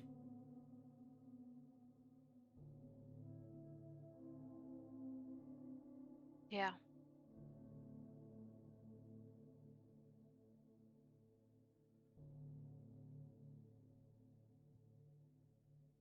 But since there are literal soulless monsters, there have to be people like us. You and me.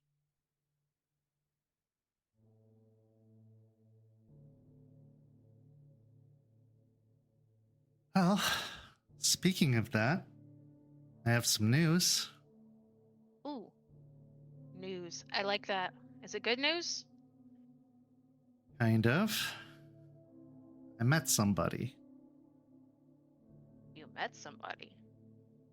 Yeah.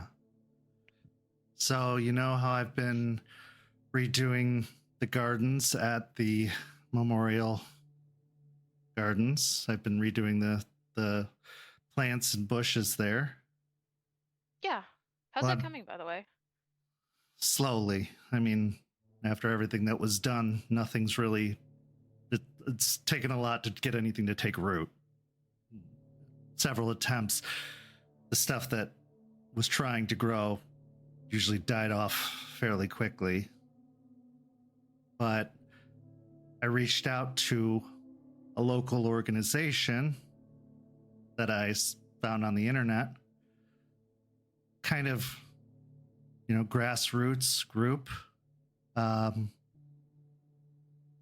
Met a young lady by the name of Danielle. Oh.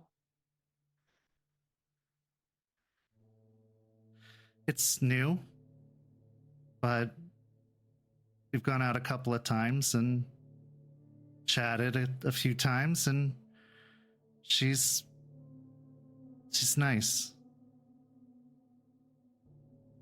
Okay, that's not enough. You have to tell me everything. Start at the beginning. Well, she was helping in the gardens, and she was, it's rough, obviously, out there, and I can't really explain why. Just have to say that the dirt's no good, and, maybe it's the pesticides and all the whatever, and can't really get into, all the spirits are dead, so, nothing's going to take root, and that doesn't really go over well with anybody who's not in the know, but she just kept coming back and kept trying, and we just got to talking, and she's really sweet, and we like some of the same music, and she's into a lot of activism, and it turns out she's been planting a lot of kind of like hidden gardens around the city, trying to do some green projects, just trying to spruce up the urban environment. It's kind of like her own form of activism. It's really cute. And I just went out with her to see some of her gardens at night. They do it kind of sneaky. They go on rooftops and that kind of thing. Guerrilla gardening. Kinda, yeah. And it was cute and fun. And she's, I don't know, she's different. She's special. It's a small group of them, but they use very organic methods. And so I just kept going with her on these outings, and she kept coming back during the days to the Memorial Gardens to work.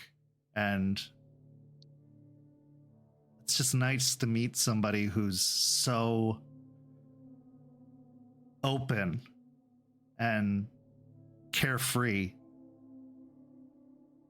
Kind of the opposite of everything that's been going on with all of this heavy, heavy business that we're dealing with. She's detached from it all. Really happy for you. Well, you shouldn't be the only one who's, happy and Good. getting some. Absolutely.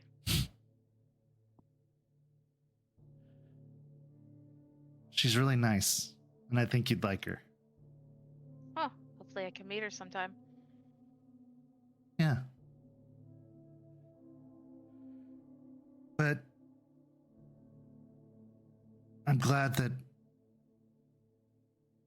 we know about Mia, and I'm glad that you're doing well in spite of everything, because that's rough. What's the plan with all that?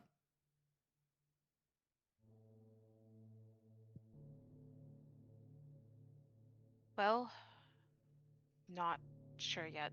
I need to bring it up with the rest of the pack, or that we'd made that discovery, because it seems like we found a place that he's living? Or going to ground in. I don't know. Weird leech stuff. Anyways, but it looks like he's made that into a base or home, so at least we now have a place that we could maybe keep watch on, at the very least. I know a lot of our plans with him stalled because he did go to ground and we hadn't heard much from him, and all this stuff with the plants, like, kind of is taking up most of our time. It's exhausting. Yeah, I bet. So as far as I know, is the plan is like we tried to infiltrate and get more information. Like, it's part of the reason the journalism class is for me, so I can be a journalist and like try to get an in, and we find some weaknesses to be able to get to him without all his protections. Well, don't spread yourself too thin. One thing at a time. It's easy to Yeah. get distracted, and maybe that's exactly what this is, a distraction, to get your eye off of what's really important. Just seems Maybe. too convenient that this happened at a time when there's this other stuff going on.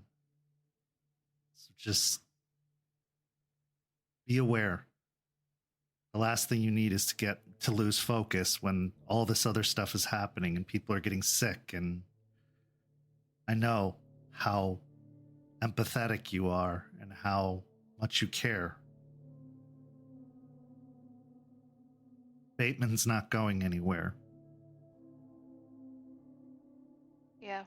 I mean, it does show that he's working with these people doing the plant stuff, so that's one thing. Yeah. And, you know, Aspen likes to use the buddy system, so I usually don't go off alone, so I'm not gonna like go off and go on a revenge rampage.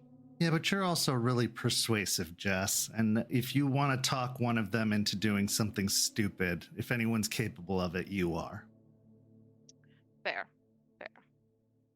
So just, you know, Does it make you feel better to have Charles to balance me out? kind of, but also, you know, Ryder was a bulldozer too, and look what happened with that. I know.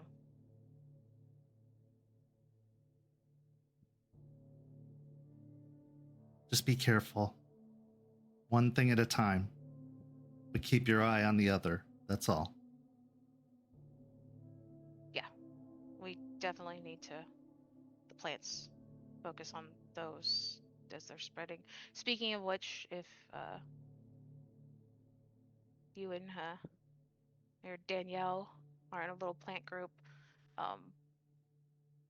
I do have pictures of the ones you should watch out for. Okay. If you want to see them, and we can totally like go over those. Just Yeah. Yeah, if there's anything we can do, I know that Danielle's always looking to help with anything, so especially plant stuff. Right. At the moment, I just want them to avoid them, like, because they can cause infections or other dangers. So, like, just I want them to be safe. So. Okay. Definitely. Glad you stopped by, Jess. I'm glad we're actually getting to spend some time together. I know you're super busy, but you need some time for you too, other than, you know, calisthenics or whatever you want to call your time up there. Something like that. Cardio. Mm-hmm. Mm-hmm. Work on flexibility.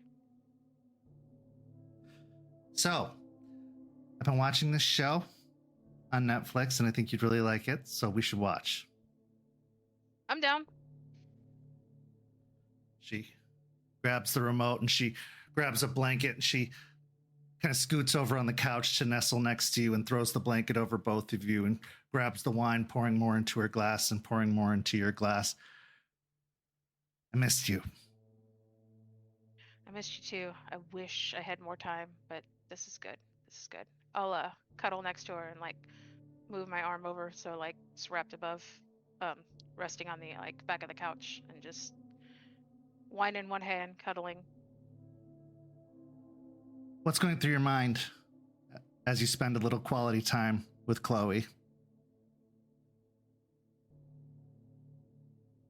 I'm really happy to be here in this moment. Most of my days are pretty exhausting and filled with a lot of just work that needs to be done for one thing or the other. And just having those moments with my best friend of decades now is just really nice, and her words on things really help put me back into focus on things.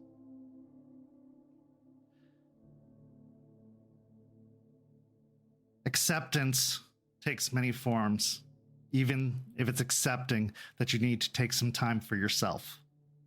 Accepting a helping hand, accepting some words of encouragement, accepting relaxation. And with that, we go to break. We'll be back in just a few minutes with the second half of tonight's story. See you shortly.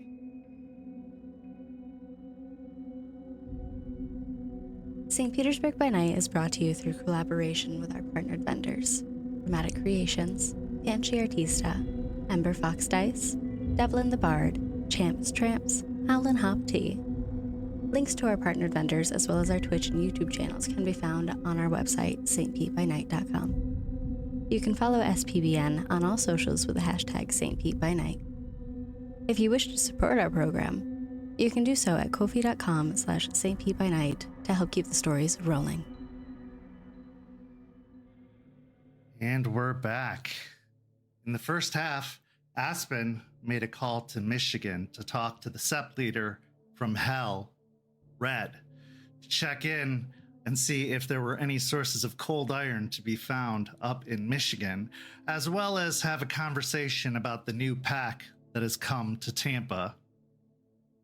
Also, Lucas went to talk to Larry about what he is potentially becoming, as well as check in with Stakes and do the rite of kinseeking so that they could keep an eye on the young kin as he prepares to make his transition into Garou.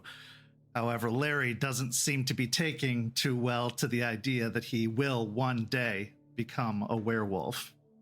And then we saw Jester have a heart-to-heart with Chloe and check in about all of these new developments that have happened in her life, as well as the knowledge that Bateman seems to be working with the organization that is known as Pentex and this particular branch that is responsible for the plants, as well as Mia, who still lingers by his side.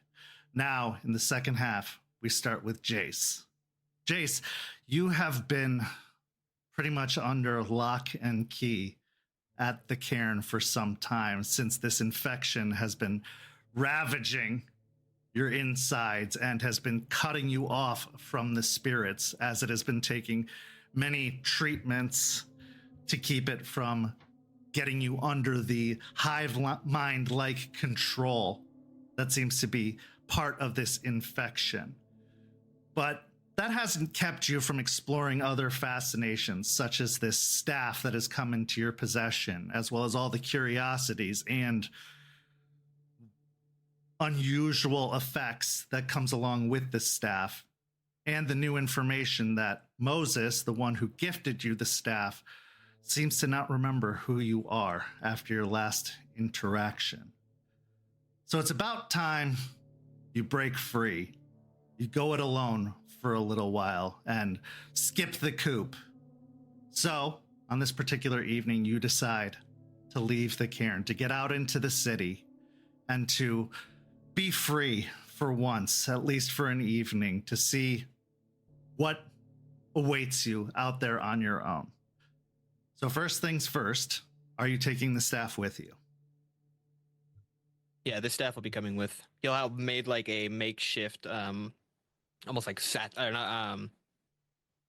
like a rope attached to one end, so you can just have it sitting on his back. Okay. So go ahead and make me a dexterity and stealth check as you are departing the RV from the cairn and sneaking your way off through the bawn and out of the cairn proper. Rage 1. Rage 1. 3. 3 successes. Okay, easy enough. So as you take your time slipping out of the RV, moving your way through the woods, you eventually make your way out of the bawn and out to the street where you grab your motorcycle. Now, knowing to not turn on the motorcycle right away, you walk it quite some distance away from the cairn proper until you hop on, start the engine, and drive off down the street. Where are you heading? Do you have a particular destination in mind? Wanting to head to the heart of it, straight downtown. Okay. So as you head into the city, it is midweek, so there's not a lot of activity, but Tampa is one of those cities of industry. I wouldn't call it a city that never sleeps, but it is definitely a city that has some constant movement. There are night shifts. There are some businesses that are open 24 hours, some restaurants, drive-thrus mostly that are open 24 hours. And there are places that are humming with activities. A lot of late night bars that are open till about 3 a.m. So as you head to the heart of downtown, while it is still quiet, there is still some movement out and about. So finding a place, you park your motorcycle and dismount from the bike and start walking the streets, just feeling the heartbeat of the city once more, enjoying that freedom, enjoying that ability to just be out once again. As you are walking along, roll me a wits and awareness.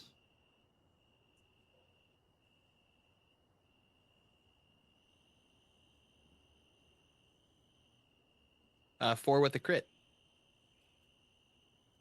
Eventually, after about 30 minutes of walking, you get the feeling that you're being watched.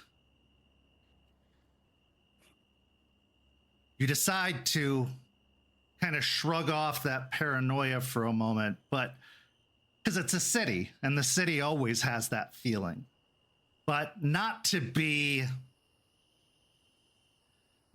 too careless or reckless. You give a glance over your shoulder, and lo and behold, you're not wrong. There's an individual that seems to have fallen in step behind you, probably about 40 or 50 feet behind, walking at about the same pace you are. Now, knowing about the effects that this infection has had on you, you check in with yourself and you don't feel that pull or any of the effects that the mushrooms or the plants have had on you. The drugs seem to be still holding strong. And ever since you've been in possession of the staff, you haven't felt it once. In fact, one time you completely shrugged off the medication that you were given from Eliza, deciding to forgo it. And nothing happened as long as you had that staff.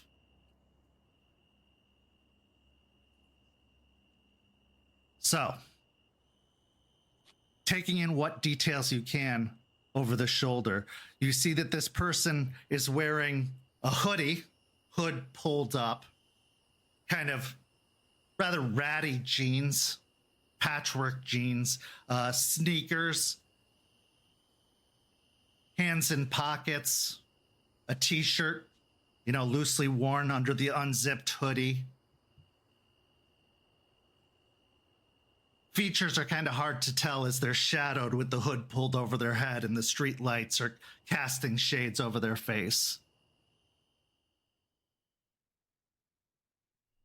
Taking that in, gonna normally keep up the pace that he's at, and then when he can, if there's like any place that's open, whether it be a restaurant, a bar, he's gonna try and go into like somewhere more public.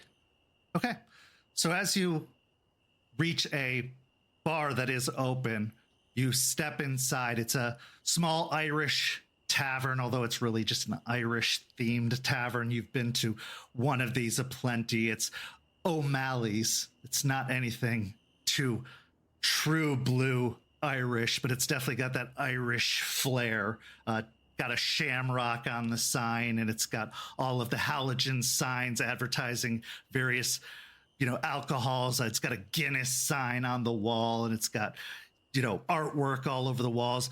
It's not too busy, but there are definitely a few patrons seated at the bar and in some of the booths. Some of the college students are getting ready for the semester to end in college and for summer to start. There's a bartender working behind the bar and a waitress that's moving amongst the booths. Where do you go? Go up to the bar where the majority of the people are at. As you find a seat at the bar, lo and behold, the individual steps in behind you. They pull off their hood, and you see a young man, maybe in his late teens, probably about 19 years old, with very, very little stubble growing on his chin, like the early showings of a goatee.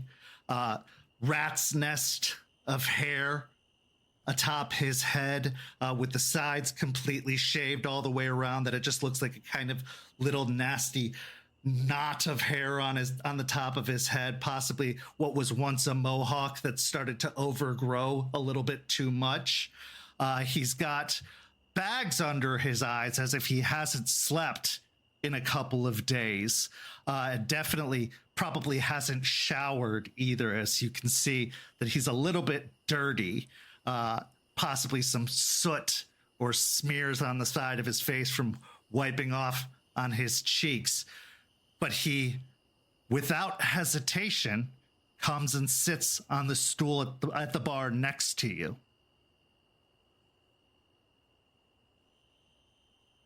Pretty ripe there, buddy.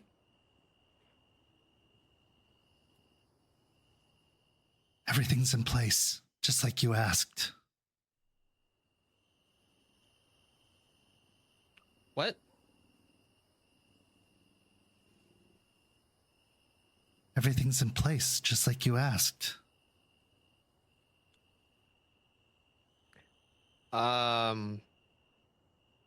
Good. Okay. Wave to the bartender. 2 just regular house taps, please. He looks to you now kind of warily. Are you all right? I'm good. Are you okay? Yes.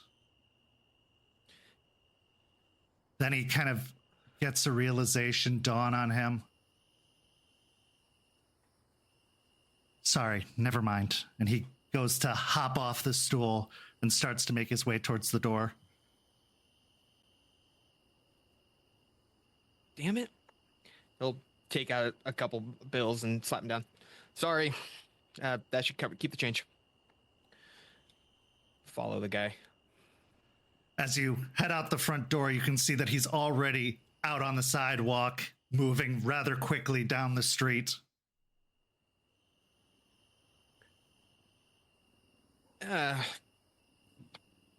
Fine. Yep. Bad idea. Yeah, fine.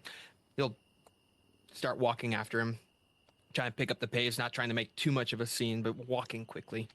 Okay, give me a... Let's go. You're trying to catch up, I assume? Yeah. Yep. Give me a dexterity and athletics.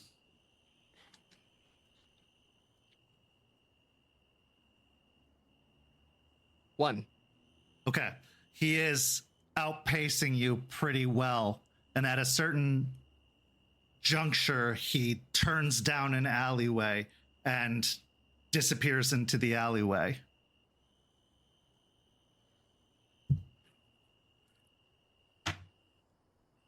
Anyone else around, or is it pretty empty? Are you going down the alleyway after him? More looking down the alleyway and then back to the street, seeing if anyone else is pursuing or anything like that.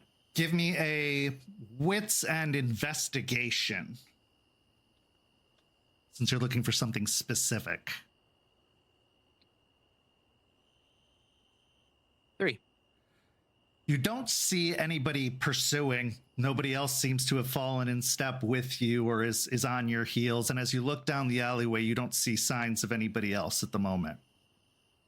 In fact, you don't even see signs of him at the moment. All right. At that point, going to reluctantly step into the alleyway and start making the way through. Like, hey, it was just really crowded where we were talking. We can talk here if you're still around.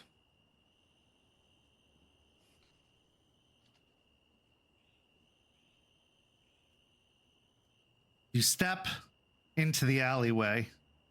How far in do you go? Only a few steps. There's no response.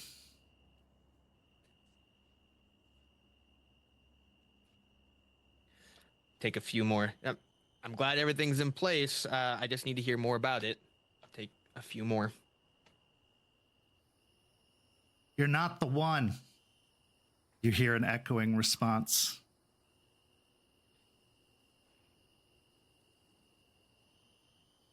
And how do you know that?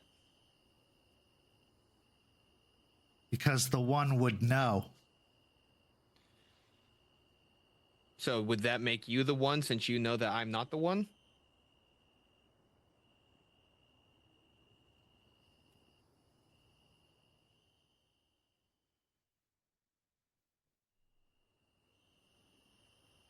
No. I am not the one.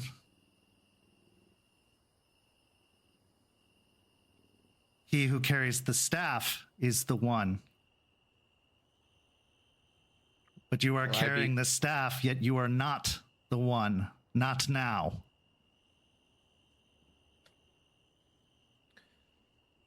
Well, I am the one who is carrying the staff now, so maybe I should be the one to know.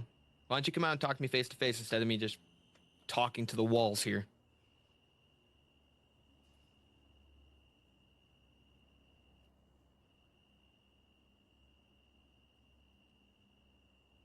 He told us we might encounter one who bears the same face, but does not speak with his voice.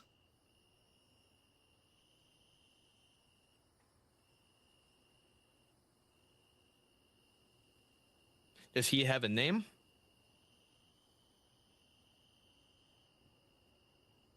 Yes, but I am not privileged enough to speak it. It is a name we all share.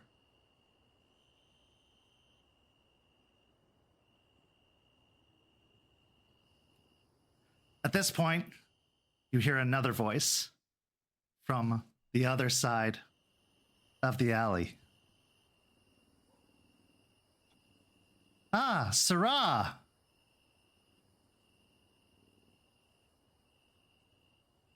It's good to see you again. Hi. I didn't know you could be here. You look, and up atop one of the buildings, you see another young individual. This one, however, seems to only be about 13 years old.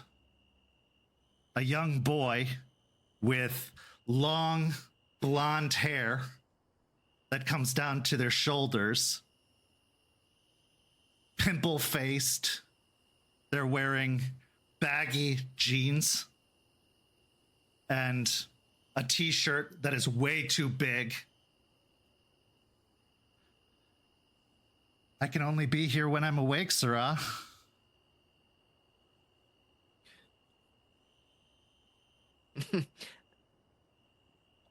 So, if you are, you'll look around real quick.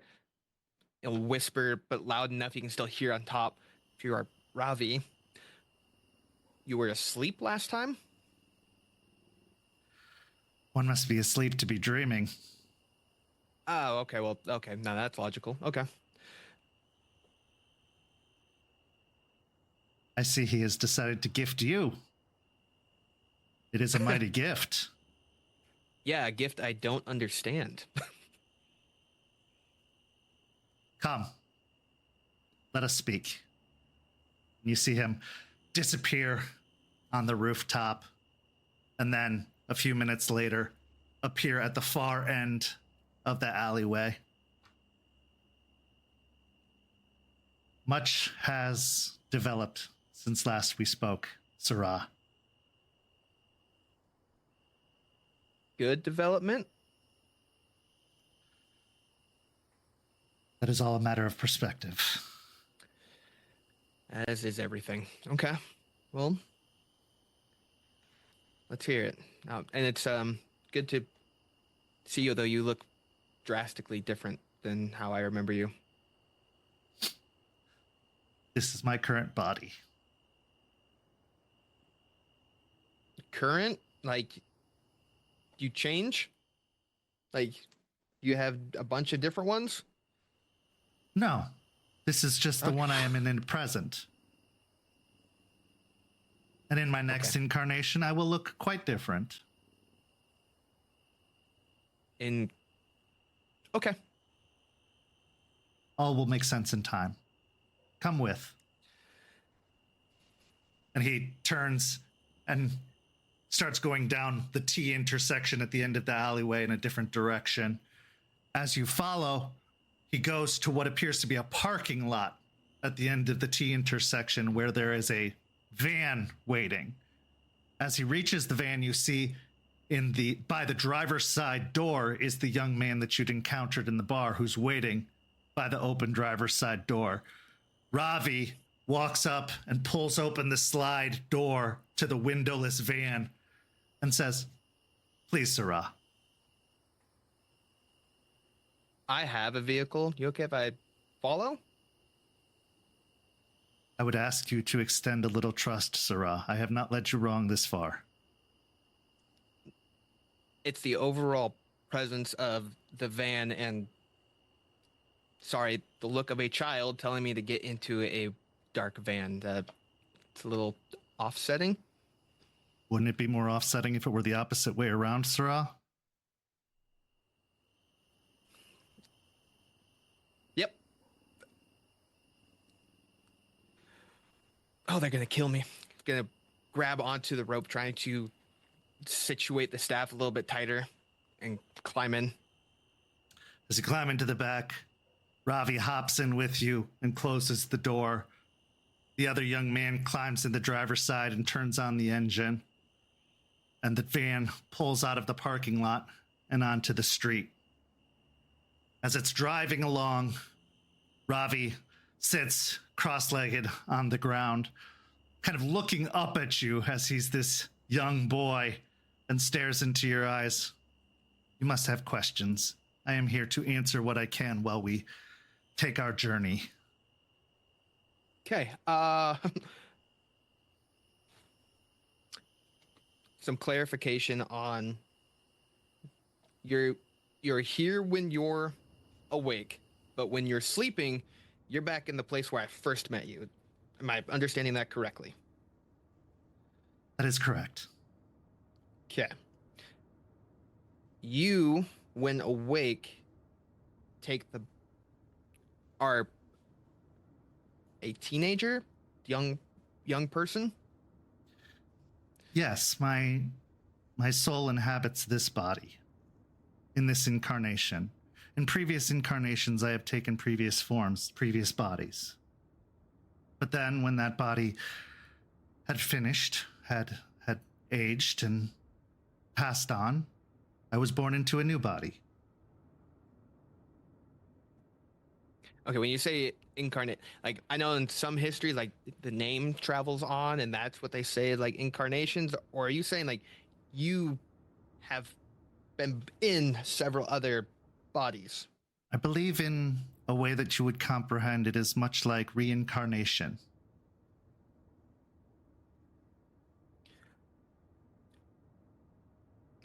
Okay, I'm trying to be as open as I can about it. It's hard to my wrap around essence, this. my spirit is born again and again and again. I have lived many lifetimes in many bodies. Okay. Your spirit itself. All right, that makes a little bit more sense. Okay. And yet I am still Ravi in every body. Okay. Well, once I remember. So you don't remember when the reincarnation happens. Correct. So does someone come and tell you, like, hey, you've been around for 9 of these? In a way, but it just sort of happens.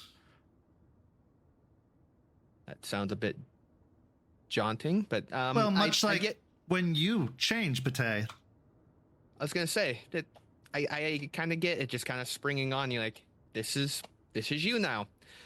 Okay. So are you still Ravi as this, or are you going by a different name? Well, this form was formerly known as Eric. Okay. In this form, would you prefer me to call you Ravi or Eric? You know me as Ravi. You may continue to call me Ravi. That'll make it easier on me. Okay. All right. Well, that created more questions, but answered the ones that were present anyways. The staff, and you'll kind of grab it and bring it out. Moses gave me the staff, the same guy who gave me the candle that brought me to you. He doesn't remember me now. Nothing. Moses was the conduit. Okay. He carried the staff before, like you carry the staff now.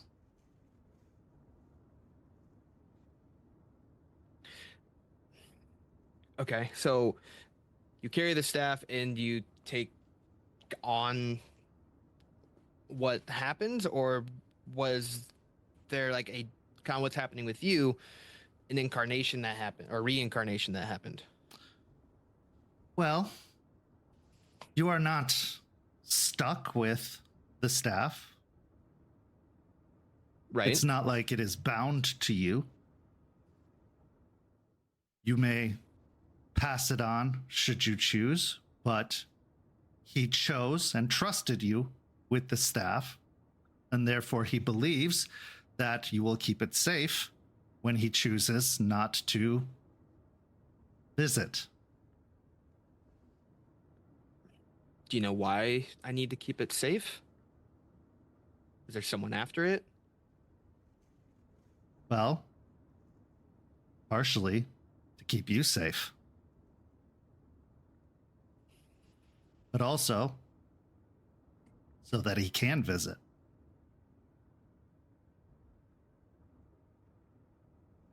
For when he visits, there are those that would look for him.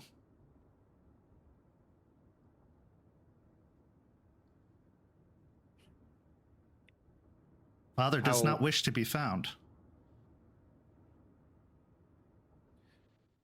Is there a way I can reach him if I need to talk to him?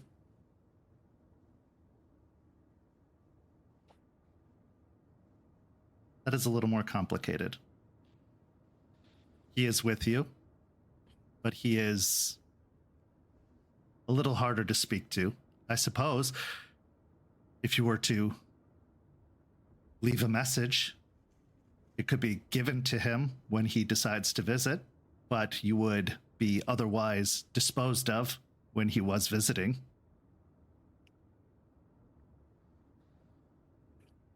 Okay. Yeah, I can try leaving a message. Do I just talk to the staff? Is that how I do that? Or me. I speak to him when he is here. Oh, I'll make it. Okay. If you can let him know, I just need to talk to him.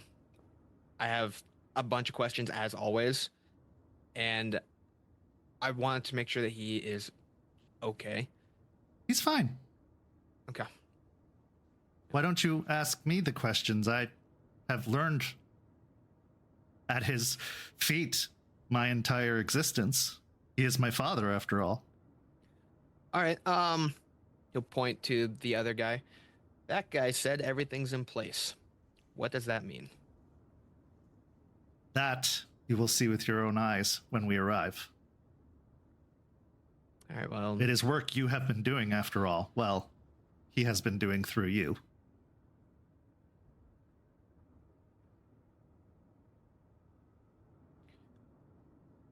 You mean through me as in... like me? With your body.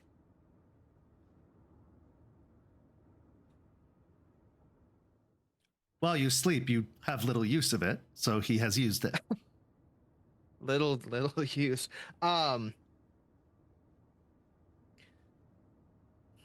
Okay. In exchange for the protection he has granted you, he is using your body.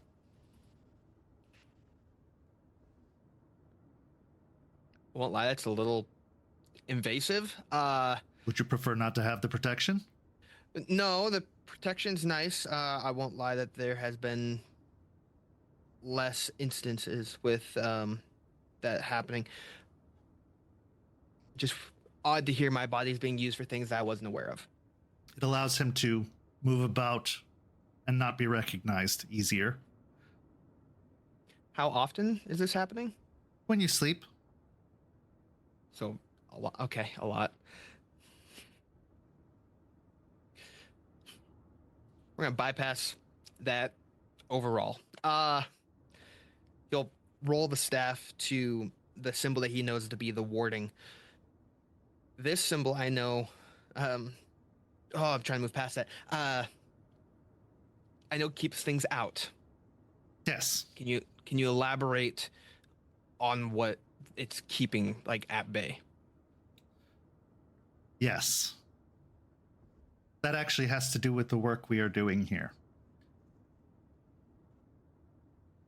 A presence has arrived, a presence that is very dangerous to our people. A presence that is, well, hunting our people here. In fact, a presence that, should it find us, can destroy us and keep us from the cycle. That can end our ability to reincarnate, and seeks to. It wishes to corrupt us, but instead, if we choose not to turn to its ways, would destroy us.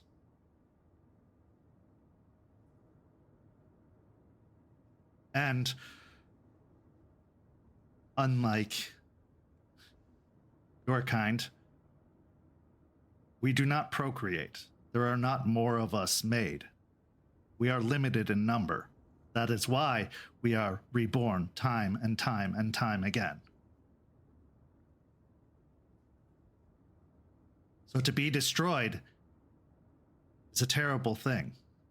Yeah, that's it. Like it's done. That is all. Okay. So there's something here that's hunting you, and you're trying to stop it. Okay. We are trying to hide from it and run from it and protect our people from it. How many of your people are here?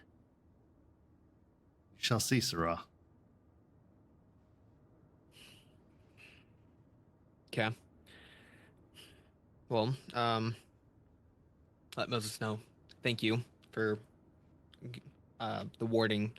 You'll turn it to where the key's at. This one, from the little bit that I was able to pick up, it unlocks or is able to open almost like a doorway. Yes. If I'm understanding. Okay. To what? You. Okay. So that's Gives him allowing access to you.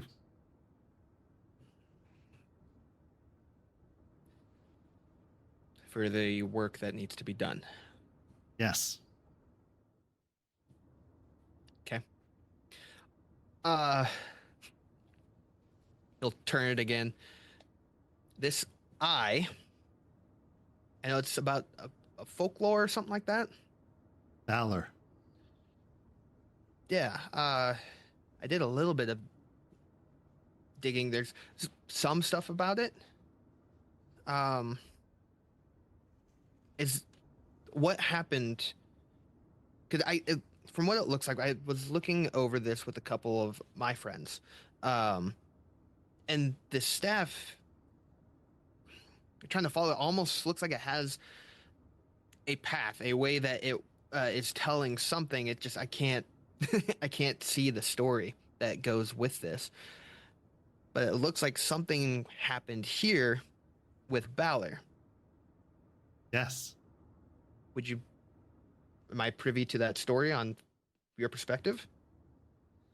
Well, the staff is the story to come. It is the story we are writing now. We are trying to save our people from Balor, and he shows the individuals running from the eye. The great evil that has visited this land is Balor.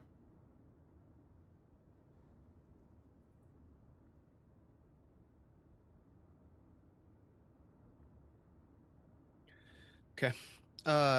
You have seen it, Sirrah. Well, a representation of it. In which fashion?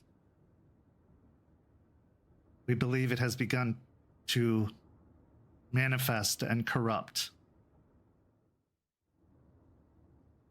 We believe it may even be within you, which is why he wished to protect you.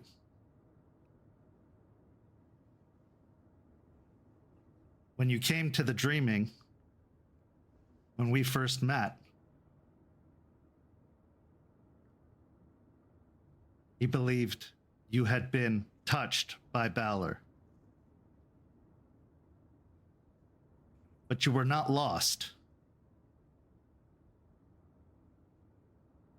Pate do not often visit the dreaming Sirrah, not since it was believed that they were banished from the dreaming.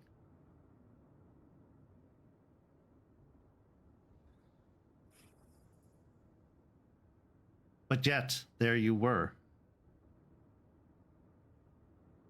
And as it was, you had a purpose within the dreaming, and you walked the silver path. My master, the keeper of the path, saw fit to grant you access and grant you his blessing and protection. But in exchange, as you well know, nothing comes free. Right. He would have your help in doing his bidding, in protecting his people, in helping them escape Balor.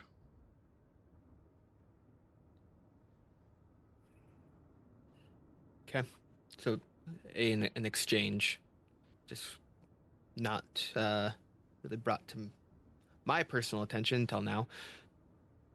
Time was of the essence, Sirrah, and making it understandable to you was more of a task than it was worth.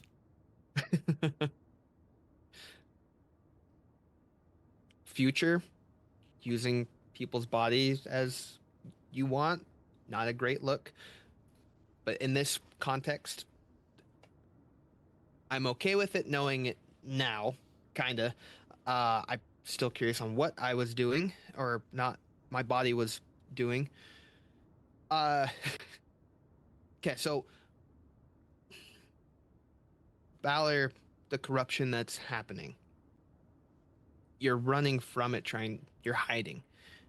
Do you know of a way to fight it, to push them back?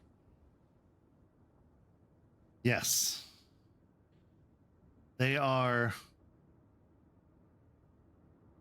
well, they are like us. You have already begun to research our kind to a certain degree, with one small exemption. They are not affected by the iron in the same way. Now it seems that the plants that you are fighting are, which is a benefit that will help you. However, the one who has manifested, the one who must be bringing them, will not be so easily fought. But they can be beaten back. And at worst, their time in this incarnation can be ended. If not able to be completely destroyed. An ending in this incarnation can be done through most means. These bodies are frail and physical and human in most means. Okay. Well, we can bring Tooth and Claw, or are you thinking of something more? It would help. You are physically strong. They have abilities, of course, as you have seen in what they can manifest. Yeah.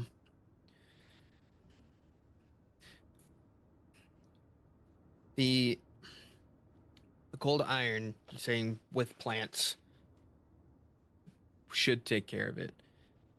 The people that it's affecting, okay. The ones that you can save, it should help, but you won't be able to save them all, most likely. Depends on how long it's been.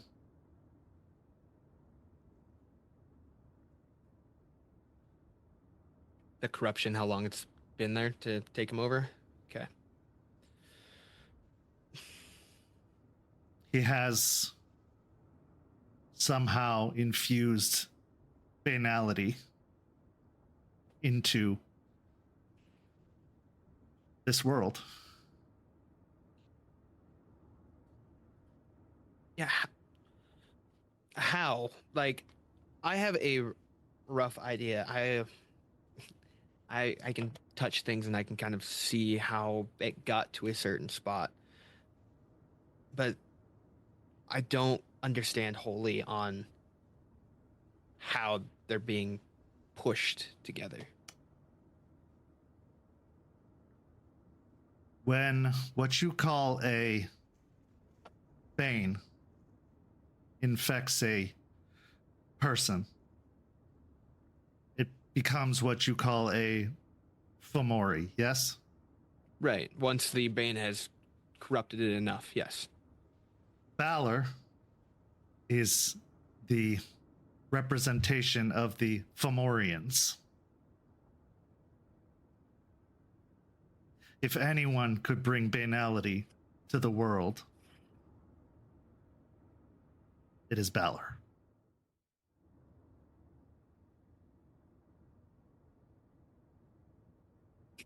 So the origin of them is able to manipulate it further. It makes sense, does it not, Sarah? Unfortunately, yeah. I love learning new things, but the things I keep learning here aren't always the fun things. Rarely are they ever, Sirrah. Yeah. As for what you've been doing, the van eventually comes to a stop and he pulls open the side door. And as he does, you find that you are in the middle of a field, way, way, way out in the outskirts of Tampa. Out there in the dark, you see some lights. Looks like work lamps that have been set up out in the middle of the field. He hops out of the van and starts walking, gesturing for you to follow. And as you follow behind, you end up coming to what looks like a dugout pit in the middle of a field. And as he gestures, he points down. You see what looks like a dugout bomb shelter in the ground. Something that looks like was probably built during the Cold War, most likely. Maybe had a farmhouse at one time built on top of it, although the farmhouse is long gone.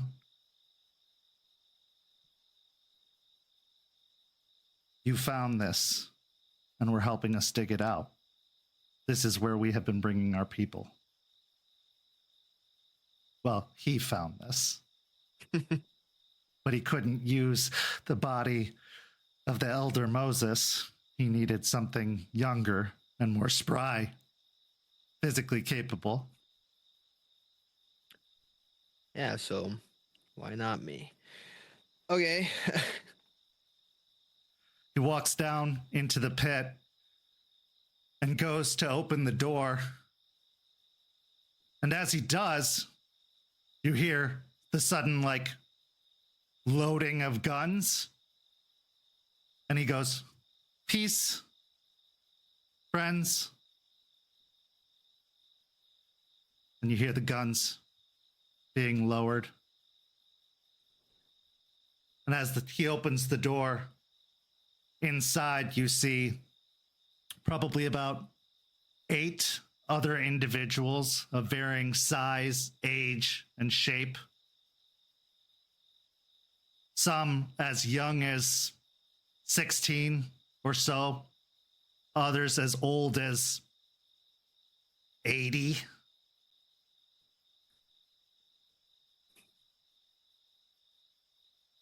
They're all like me.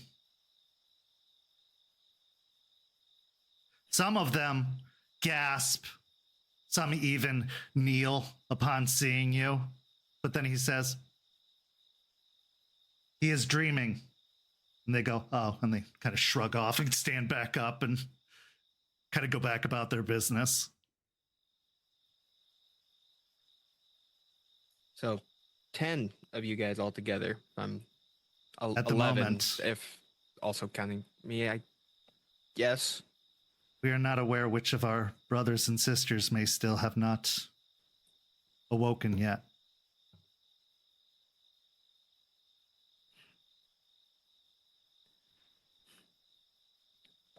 I want to help you guys as much as I can. I have to tell my people about what's going on, because they'll want to help as well, because we're fighting the same thing.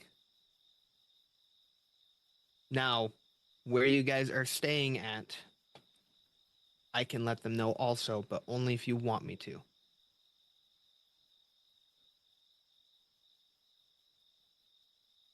Ravi looks over to some of the other individuals in the bomb shelter and starts talking in a different language to them. And from the way he speaks, it sounds like maybe something Middle Eastern, like Hindi. And it's fluent. which is strange seeing it come out of a 13-year-old blonde middle America boy.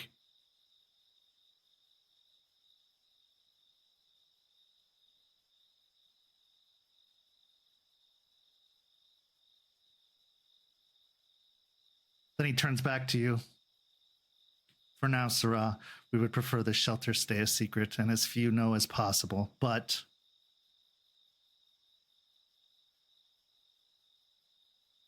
in time, perhaps, until we feel fortified and secure.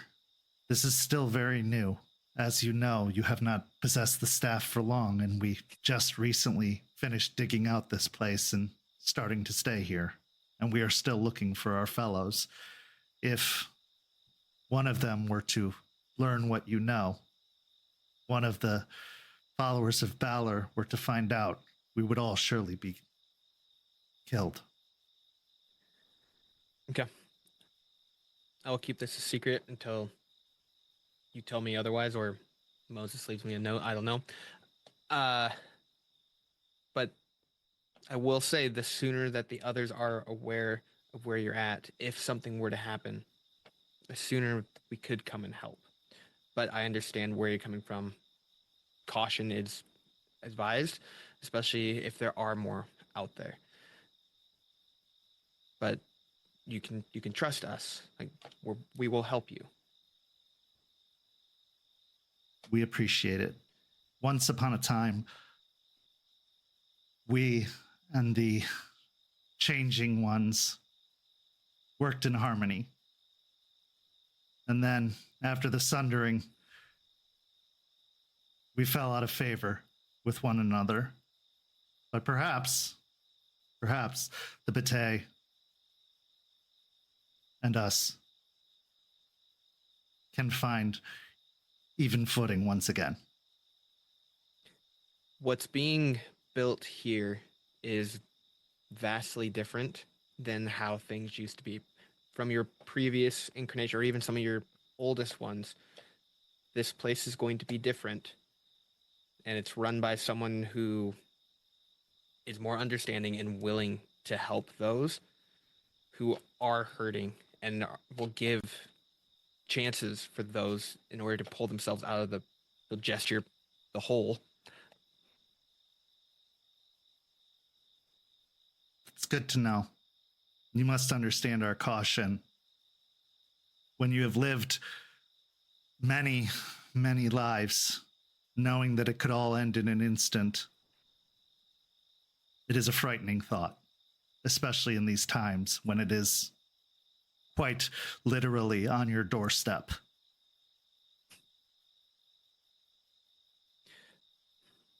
Is there the spirit that you showed me? Would they be any aid to what's going on?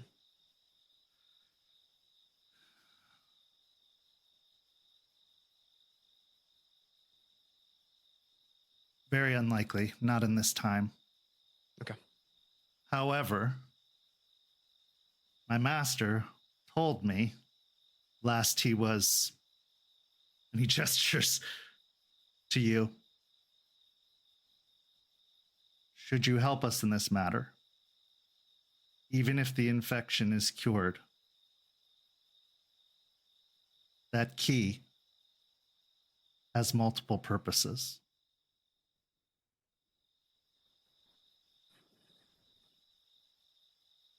Okay. If you rid us of the threat of Balor, that key will let you revisit the dreaming.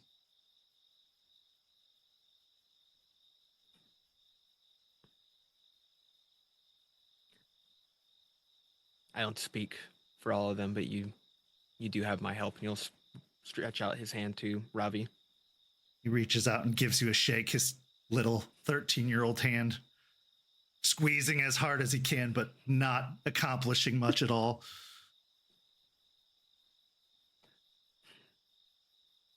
It's a lot to take in. I'd love to get to know all of you. as me, not you guys knowing me as father, master. I don't know which one you all call him. Father. Father. Some call him Master. Others know him as Ishu. Ishu. Yes. Okay. Well, he'll look to the rest of them. As I am right now, Jason.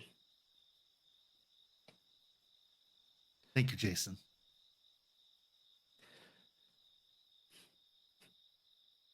I'm going to be in so much trouble. I just hope you know that this was supposed to be just a nice little stroll outside. I was going to go get a couple drinks and then just kind of listen and get little secrets on people.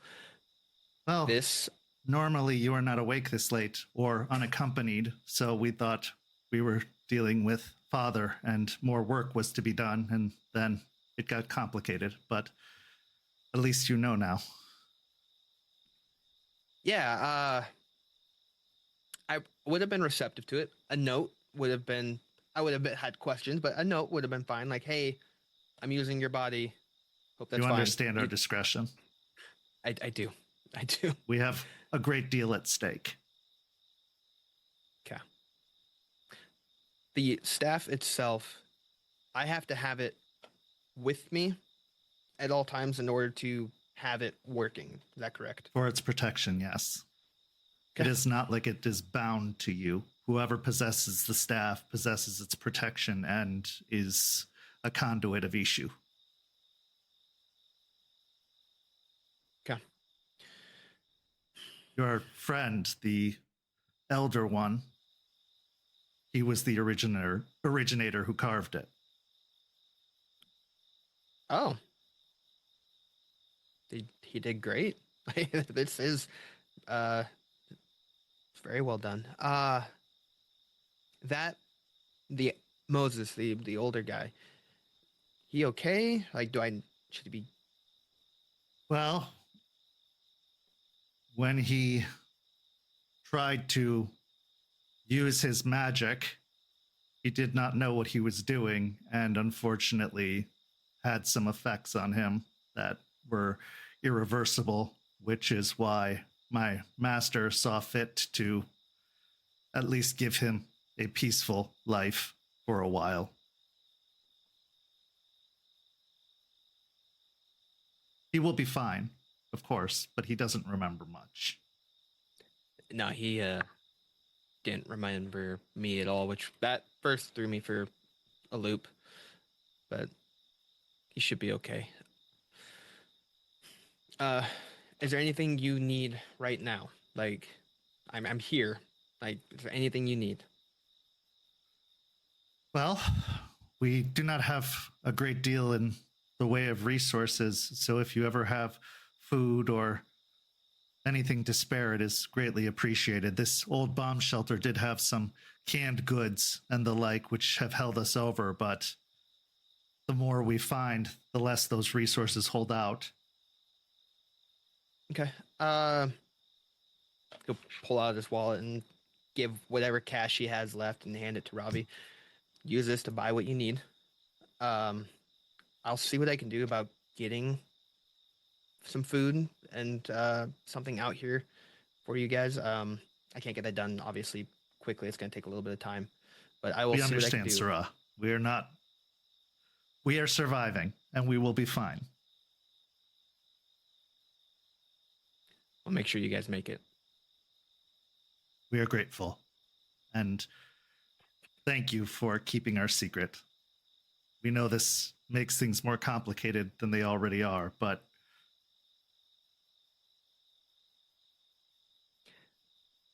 One of the things about you'll learn about me is I really enjoy secrets, so unload them.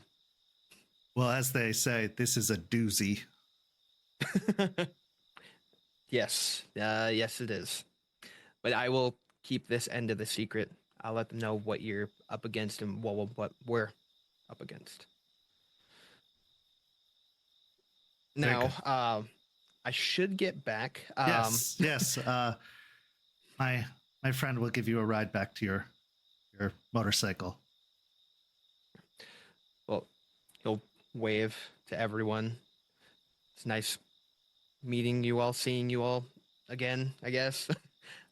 You guys take care. He'll turn around and make his way back up. As you get back into the van and begin the drive back to downtown Tampa, what's going through your mind with all this new information, with all these answers that you kind of had questions to this entire time? The things about Balor and that they can be beat, but the fact that the cold iron will not work against them. He's trying to figure out, like, he said that tooth and claw will work. It'll help with it, but is there something else that they're missing? Something they don't even know that might aid in taking out Balor faster. The agreement that was struck that if they help with taking care of Balor, the key on the staff will allow him to go back to the dreaming to aid the spirit that is trapped. And now, but the other thing kind of moving to the forefront is he has to bring this up to Aspen, and he was told to not leave, and he needed to be with the buddy system. And now he has to fess up that he broke the rule, but he was bringing good knowledge about. So he's trying to see if he can make this into a lighter overall situation, but having a hard time trying to figure out how he's going to make Aspen believe that this is a good thing. That will be a very, very interesting conversation, but it's a conversation that will have to wait until next week, for this is the end of our story, but not without one last scene. Aspen, you are sitting at your desk in the law firm of Pelfrey and Weiss, attorneys at law, when the phone rings.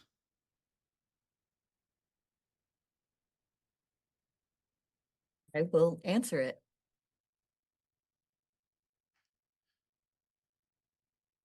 Miss Weiss, good evening.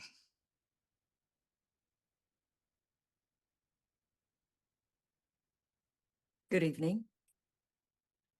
It is the voice of Edward Bateman.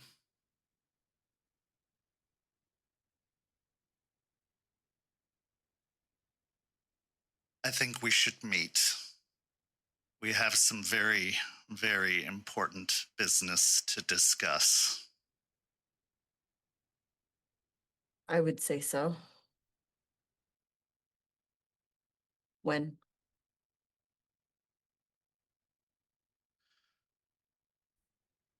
One week.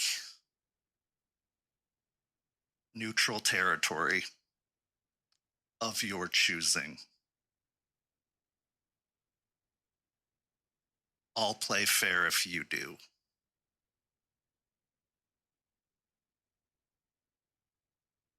Let's hope that's true. Let's hope indeed.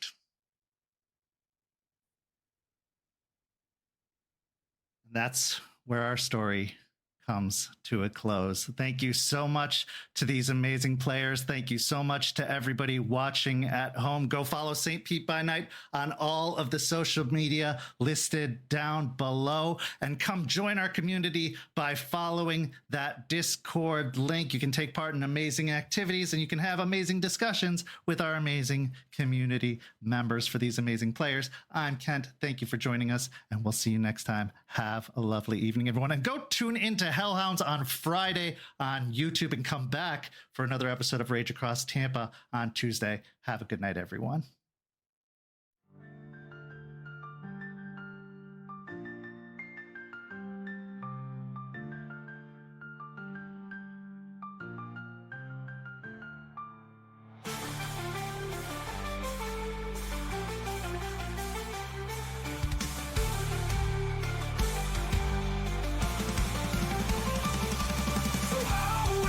Let the night be our guide. In battles of honor, we shall never hide.